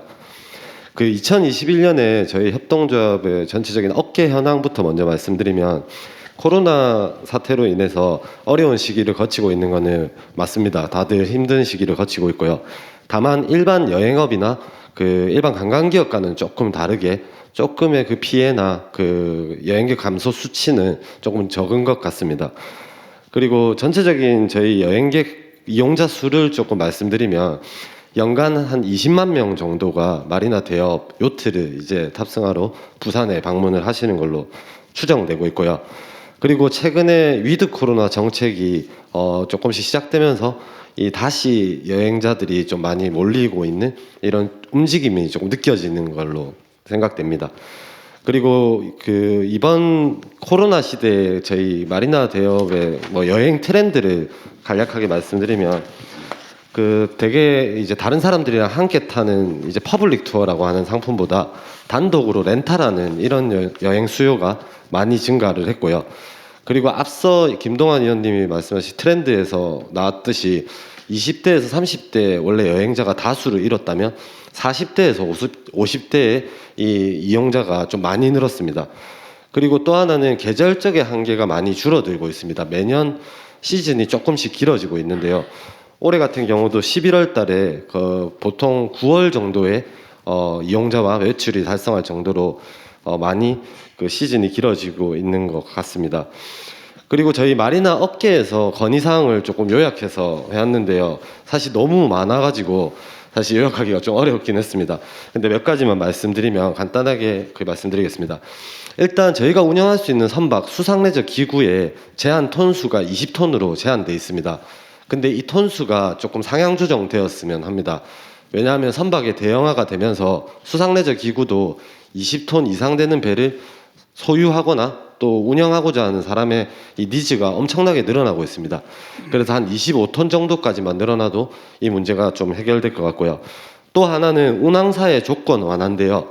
6급 항해사, 그러니까 13인 이상의 수상레저 기구를 운항하기 위해서는 6급 항해사가 반드시 재선을 해야 되는데, 실제 6급 항해사들은 컨테이너선이나 이제 상선이나 이런 대형 선박을 타고 오신 분들인데 실제 요트나 보트를 몰려면 다시 처음부터 다 배워야 되는 상황입니다.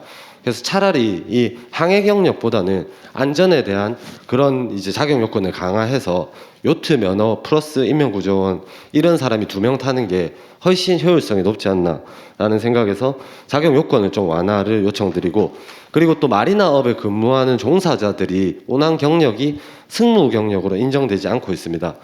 그러면 이 저희 업계의 종사자들의 이탈률이 되게 높습니다. 왜냐하면 계속 일을 해봤자 다음 단계로 성장할 수 없는 이제 그런 한계가 있기 때문입니다. 그래서 그 마리나 업계 승성 경력을 국가에서 인정하는 승무 경력으로 인정해주는, 그리고 마지막으로 사실 그 수상레저 기구의 담보 인증에 대한 문제인데요. 사실 수상레저 기구로 등록되는 순간 그 요트나 보트, 수상레저 기구가 10억이 넘더라도 단 한 1원도 이제 담보 인증을 받지 못하고 있습니다. 그래서 많은 사업자들이 5억에서 10억의 많은 돈을 이제 다 대출을 받든 모아서 투자를 해서 사업을 시작하고, 사업이 조금 성장 단계에 일어났을 때 사실 제2의 투자가 이루어져서 사업이 확장돼야지 이 산업이 올바르게 성장한다고 보는데, 사실 거기에서 대출의 문이 다 막혀 있습니다. 아까 조우정 교수님이 말씀하신 그 정책 자금이나 그 지원금도 마찬가지인 게, 관광진흥기금이나 뭐 관광기업 회복자금 같은 경우도 결국에는 은행에 가면 담보가 있냐, 담보가 없으면 돈을 빌려줄 수 없다, 이런 이제 답변이 마지막으로 오기 때문에 실제 그 인식도 낮긴 하지만 인식을 한 사람들이 시도를 했을 때 성공률은 더더욱 낮을 걸로 보입니다. 네, 이상 더 많은 애로사항이나 이런 건의사항이 있긴 한데 그 내용은 다음에 좀 서면으로 좀 제출하도록 하고 마리나 대업 협동조합의 의견 전달을 마치도록 하겠습니다. 감사합니다. 예, 감사합니다. 우선 발표자분들의 말씀도 들었고 토론자분들의 말씀을 들었습니다. 우선 조정 교수님께서는 위드 코로나 시대에 해양 레저 관광 산업을 어떻게 지원할 것이냐에 대해서 말씀하셨고, 김동환 전문위원께서 마켓 5.0 시대에 개인화 그리고 경험 기반으로 한 디지털 스토리텔링이 중요하다고 말씀하셨고, 홍장원 KMI 연구위원님께서는 크게 4가지 오픈 플랫폼 중요성, 기반 시설 구축, 시장 수요를 리딩할 전략, 지원 근거법 마련이 중요하다고 말씀하셨습니다. 그리고 김철우 경산대 교수님께서는 데이터 분석을 좀 더 보다 세밀화할 필요가 있다고 말씀하셨고, 그리고 마찬가지로 법 개정이 해양 레저 365일 가능하도록 필요하다고 말씀하셨습니다. 따라서 행정적 지원이 일관되고 지속적이 될 수 있도록 말씀을 주셨습니다. 끝으로 실제로 필요로 하는 우리 마리나 협동조합 김근우 부회장님께서는 40대, 50대가 수요가 늘어나고 있다는 걸 말씀해 주셨고, 애로사항으로서는 제한 톤수를 25톤으로 좀 확대했으면 좋겠다. 그리고 운항사 조건보다는 안전을 더 중요시하는 그런 조건보다는 안전 조건이 충족되는 그런 조건 허가 사항으로 해줬으면 좋겠다와 그다음에 담보 인증 여건을 완화했으면 좋겠다라는 내용으로 정리되었습니다. 지금부터 발표자와 토론자의 아까 질의사항이 있었습니다만은 간략히 요점만 이렇게 좀 해주셔야만이 시간이 될 것 같습니다. 요점 먼저 질문해 주시기 바랍니다. 아까 저게 우리 김철우 영상대 교수님께서 그 질문이 아까 두 분 다 우리 조우종 교수님 같은 경우에도 그 앞에 그 전체적인 그 인원수라든지 그 산업체의 폐업률이 이제 높다라는 이제 그런 이야기를 했는데, 그 실질적으로 그 산업체 해양 레저 관광과 관련되어 있는 산업체 유형에 따라서 산업체 폐업률이 높은 곳도 있을 것이고 새로 생겨난 곳들도 최근에 코로나 이후에는 사실은 있단 말입니다. 특히 아웃도어 스포츠에서 직접적으로 서비스를 제공하는 업체들 같은 경우에는 나름 오히려 이 창업을 더 늘려서 인원수가 산업체 수가 더 늘었다고 저희들은 또 알고 있었는데, 그런 점의 차이점이 어떤 것들이 있는지 한번 말씀을 해주시기 바랍니다. 앞서 발표에서 말씀드렸던 것처럼 제가 해양레저 관광업 실태 조사를 저희 대학에서 자체적으로 링크사업단의 예산을 받아서 하려고 마음을 먹었던 게 실은 우리 부산시도 그렇고 해수부도 그렇고 실은 저는 해양경찰청의 과장님까지 관계부처 담당 과장님들 다 뵙고 그런 어떤 이야기를 했음에도 불구하고 뭐 움직임이 전혀 없으시더라고요. 그래서 실은 저는 그런 측면에서 매우 안타깝게 생각했고 저희는 주기적으로 대학에서 이 관련 업계 분들을 모시고 포럼도 하고 협의체도 운영을 하고 있고 부산시도 같이 간담회도 하고 있고 그래서 계속해서 그런 애로사항을 전달하려고 메신저 역할을 하려고 계속 실은 개인적으로는 그런 노력을 해왔습니다. 그래서 이제 조사를 했는데 김철희 교수님께서 말씀하셨던 것처럼 다양한 유형의 해양내적 관광 업계가 실은 존재는 합니다. 그런데 이제 제가 앞서 말씀 그 예산이나 여러 가지 문제점 때문에 크게 저희가 해양내적 관광업 중에서도 종사자 수, 그다음 업체 수가 제일 많은 수학레저업이나 마리나업을 대상으로만 일단은 분석을 했었고 실제로는 그 업종별로 그런 어떤 차이나 거기서 요구하는 사항에 대한 분석을 했지만 오늘 시간 관계상 그런 내용들을 구체적으로 좀 다룰 수는 없었다는 말씀을 드리고 싶고요. 이 부분 또 적으로서 저도 실은 이번 김동완 위원님께서 발표했던 내용과 또 연관이 될 수가 있는데 저도 올해 이제 해양경찰청 과제를 진행하면서 빅데이터 분석을 자체적으로 해봤습니다. 근데 이런 해양레저냐 과연 어떤 용어를 가지고 빅데이터나 데이터 분석을 하느냐에 따라서 결과가 매우 상이하게 나오는 것을 저도 확인을 할 수 있었습니다. 하지만 이제 일반인들이 예를 들면 온라인상에서 인터넷상에서 검색을 하는 것은 우리가 지금 사용하고 있는 해양레저 관광이라는 정책적인 용어보다는 그분들이 각 개인이 관심을 갖고 있는 종목, 이 부분은 뭐 김철희 교수님께서 말씀하셨던 것처럼 특히 요즘에 인기를 끌고 있는 프리다이빙이나 요트 관광이나 바다 수영이나 서핑이나 스킨스쿠버나 또는 수상 오토바이 이런 어떤 종목 중심으로 실은 검색이 이루어지거든요. 그래서 하나의 데이터 분석 그리고 빅데이터 분석에서 키워드들을 다양하게 집어넣을 수가 없는 그런 어떤 지금 한계가 있기는 해요. 그래서 이런 부분들은 빅데이터 분석을 넘어서 뭐 요즘에는 뭐 AI를 또 기반으로 해서 또 물론 분석이 되고 있기 때문에 그런 어떤 데이터 분석 기법을 좀 더 활용할 필요가 있지 않는가 그런 생각을 합니다. 제가 마이크를 잡았기 때문에 아예 우리 홍정은 실장께서 이야기했던 내용까지 짤막하게 말씀을 드리고 마무리를 하도록 하겠습니다. 네 가지 관점에서 말씀을 해주셨는데 당연히 네 가지 관점 주장에 대해서 말씀에 대해서 동의하는 바이고요. 추가로 제가 말씀드리고 싶은 것은 기반 시설 구축과 관련해서 뭐 해양레저에 또는 해양레저 관광의 기반 시설이라고 하면 마리나가 아마 대표적일 것이라고 생각을 합니다. 이 부분 특히 이제 우리 부산시도 그렇고 다른 지자체도 그렇고 참 이게 딜레마이긴 한데요. 예를 들면 부산시 지금 뭐 요트 선석, 마리나 선석 400개, 500개 이렇게 되지 않고 이것은 절대적인 수치에서는 전국에서 가장 많다라고 이렇게 이야기하지만 과거 10년, 15년 동안 증가한 선석 수가 몇 개 되지 않습니다. 손가락으로 꼽을 정도밖에 되지 않고요. 반대로 예를 들면 제가 항상 예를 드는 국가가 있고 도시가 있는데 뉴질랜드의 오클랜드는 인구가 150만밖에 되지 않은데도 불구하고 마리나 선석이 4,000개 이상 됩니다.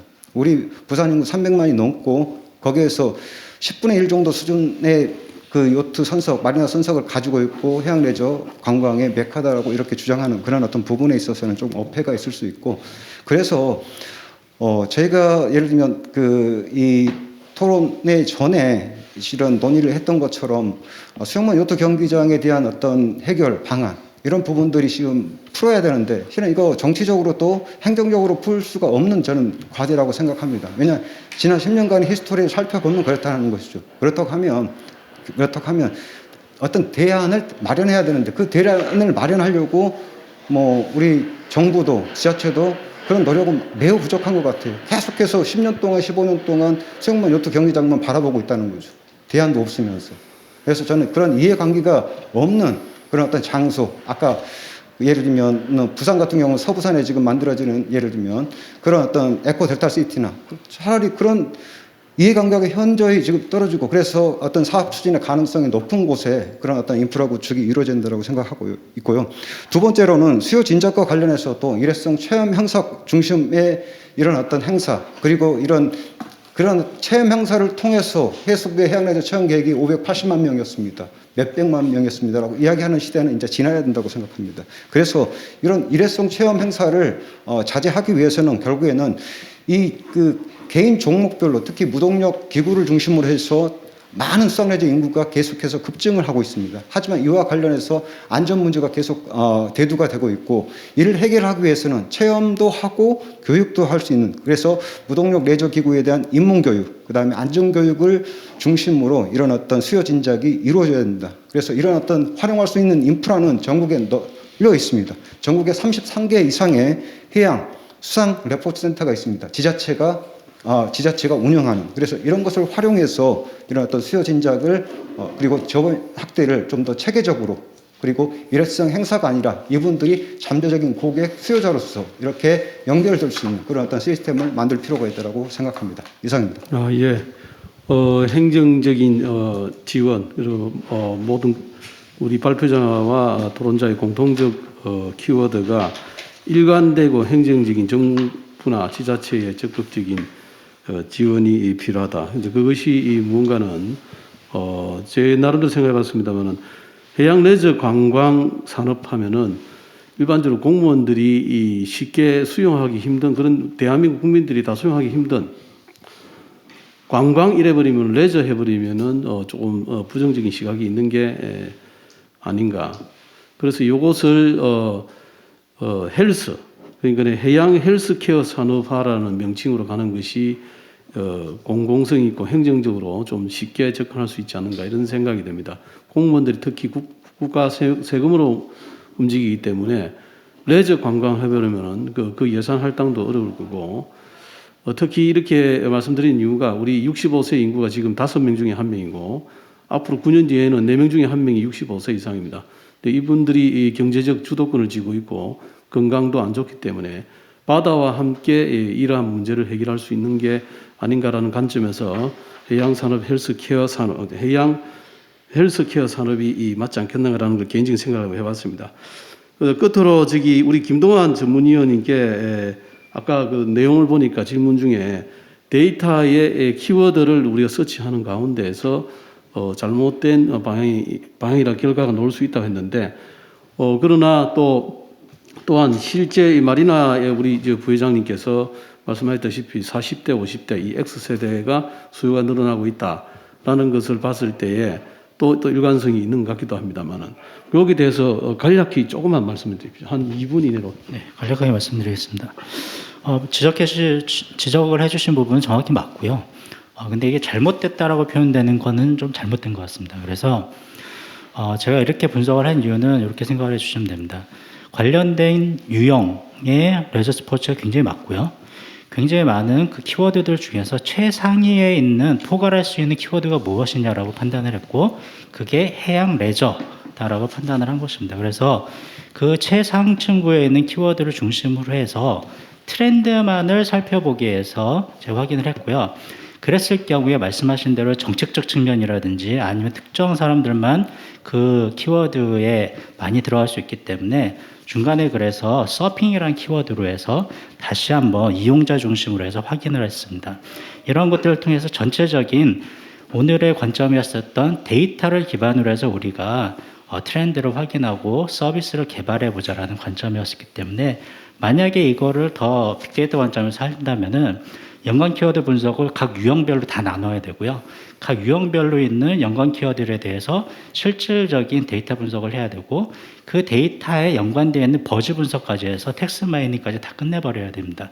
그렇게 하려면 이 사업이 굉장히 큰 하나의 프로젝트이기 때문에 오늘은 거기까지는 하지 않고 전반적인 트렌드만 살펴봤습니다. 예. 잘 알겠습니다. 우리 전문가분들이 많은 좋은 의견이 있었습니다. 아무쪼록 이번 토론이 국내 해양 레저 관광에 힘이 실리기를 바라겠습니다. 또한 일관되고 정책적 지원 정책이 뒷받침된다고 생각합니다. 이것이야말로 우리 해양 레저 관광 산업에 활성화하는 데는 계기가 되지 않겠는가, 이렇게 생각합니다. 오늘 토리를 정리하면서 먼저 이 자리를 마련해 주신 우리 최인호 의원님과, 그리고 사단법인 해양 레저 네트워크의 구자중 우리 이사장님, 또한 이 준비하기 위해서 뒤에서 이렇게 해주신 윤주필 우리 사무총장님께 다시 한번 심심한 감사를 드리겠습니다. 끝으로 우리 이 마무리하면서 구자중 이사님의 마무리 발언을 좀 듣고 정리하도록 하겠습니다. 마무리 발언 사실 준비를 못했는데 하여튼 제가 2시간 가까이 그 준비하신 발제 내용을 듣고 또 토론 내용을 들으면서 느낀 거는 근저에 드물게 굉장히 좀 수준 높고 심도 깊은 그런 학습의 장이었다고 생각이 됩니다. 앞으로 우리나라 해양 레저 산업이 발전하기 위한 그 여러 가지 고민들이 이 자리에서 많이 좀 나왔다고 생각하고요. 이런 선행 연구들이 계속 모아져서 하나의 정책으로 이렇게 지배하게 되면 실질적으로 수치가 또 따라오지 않을까 그렇게 생각합니다. 앞으로 오늘 나온 그런 얘기들을 중심으로 해서 더 많은 고민을 하고 이것이 이제 실행에 옮겨지도록 그렇게 열심히 뒷받침하겠습니다. 감사합니다. 예, 감사합니다. 박수를 부탁드리겠습니다. 예, 이상으로 위드 코로나 시대에 해양 레저 관광 산업을 어떻게 할 것인가에 대한 내용으로 가지고 논의를 했습니다. 오늘 나왔던 내용들을 바탕으로 다시 한번 지속적으로 꼭 국회 정책 토론이 아니라 할지라도 서로 네트워크를 잘 구축해서 우리 이 해양 레저 관광 산업 말씀드린 바와 같이 고령화 시대에 진입하는 상황에서는 이것이 이 선택이 아니고 필수일 수밖에 없는 해양 헬스케어 산업으로 전환되어야 한다는 그러한 중요한 책무감을 느꼈습니다. 아무쪼록 오늘 소중한 시간을 내어주신 발표자 그리고 토론자 여러분 진심으로 감사드리면서 온라인 상에서 끝까지 시청해 주신 모든 분들께 다시 한번 감사드리면서 오늘 토론회를 마치도록 하겠습니다. 감사합니다. 예.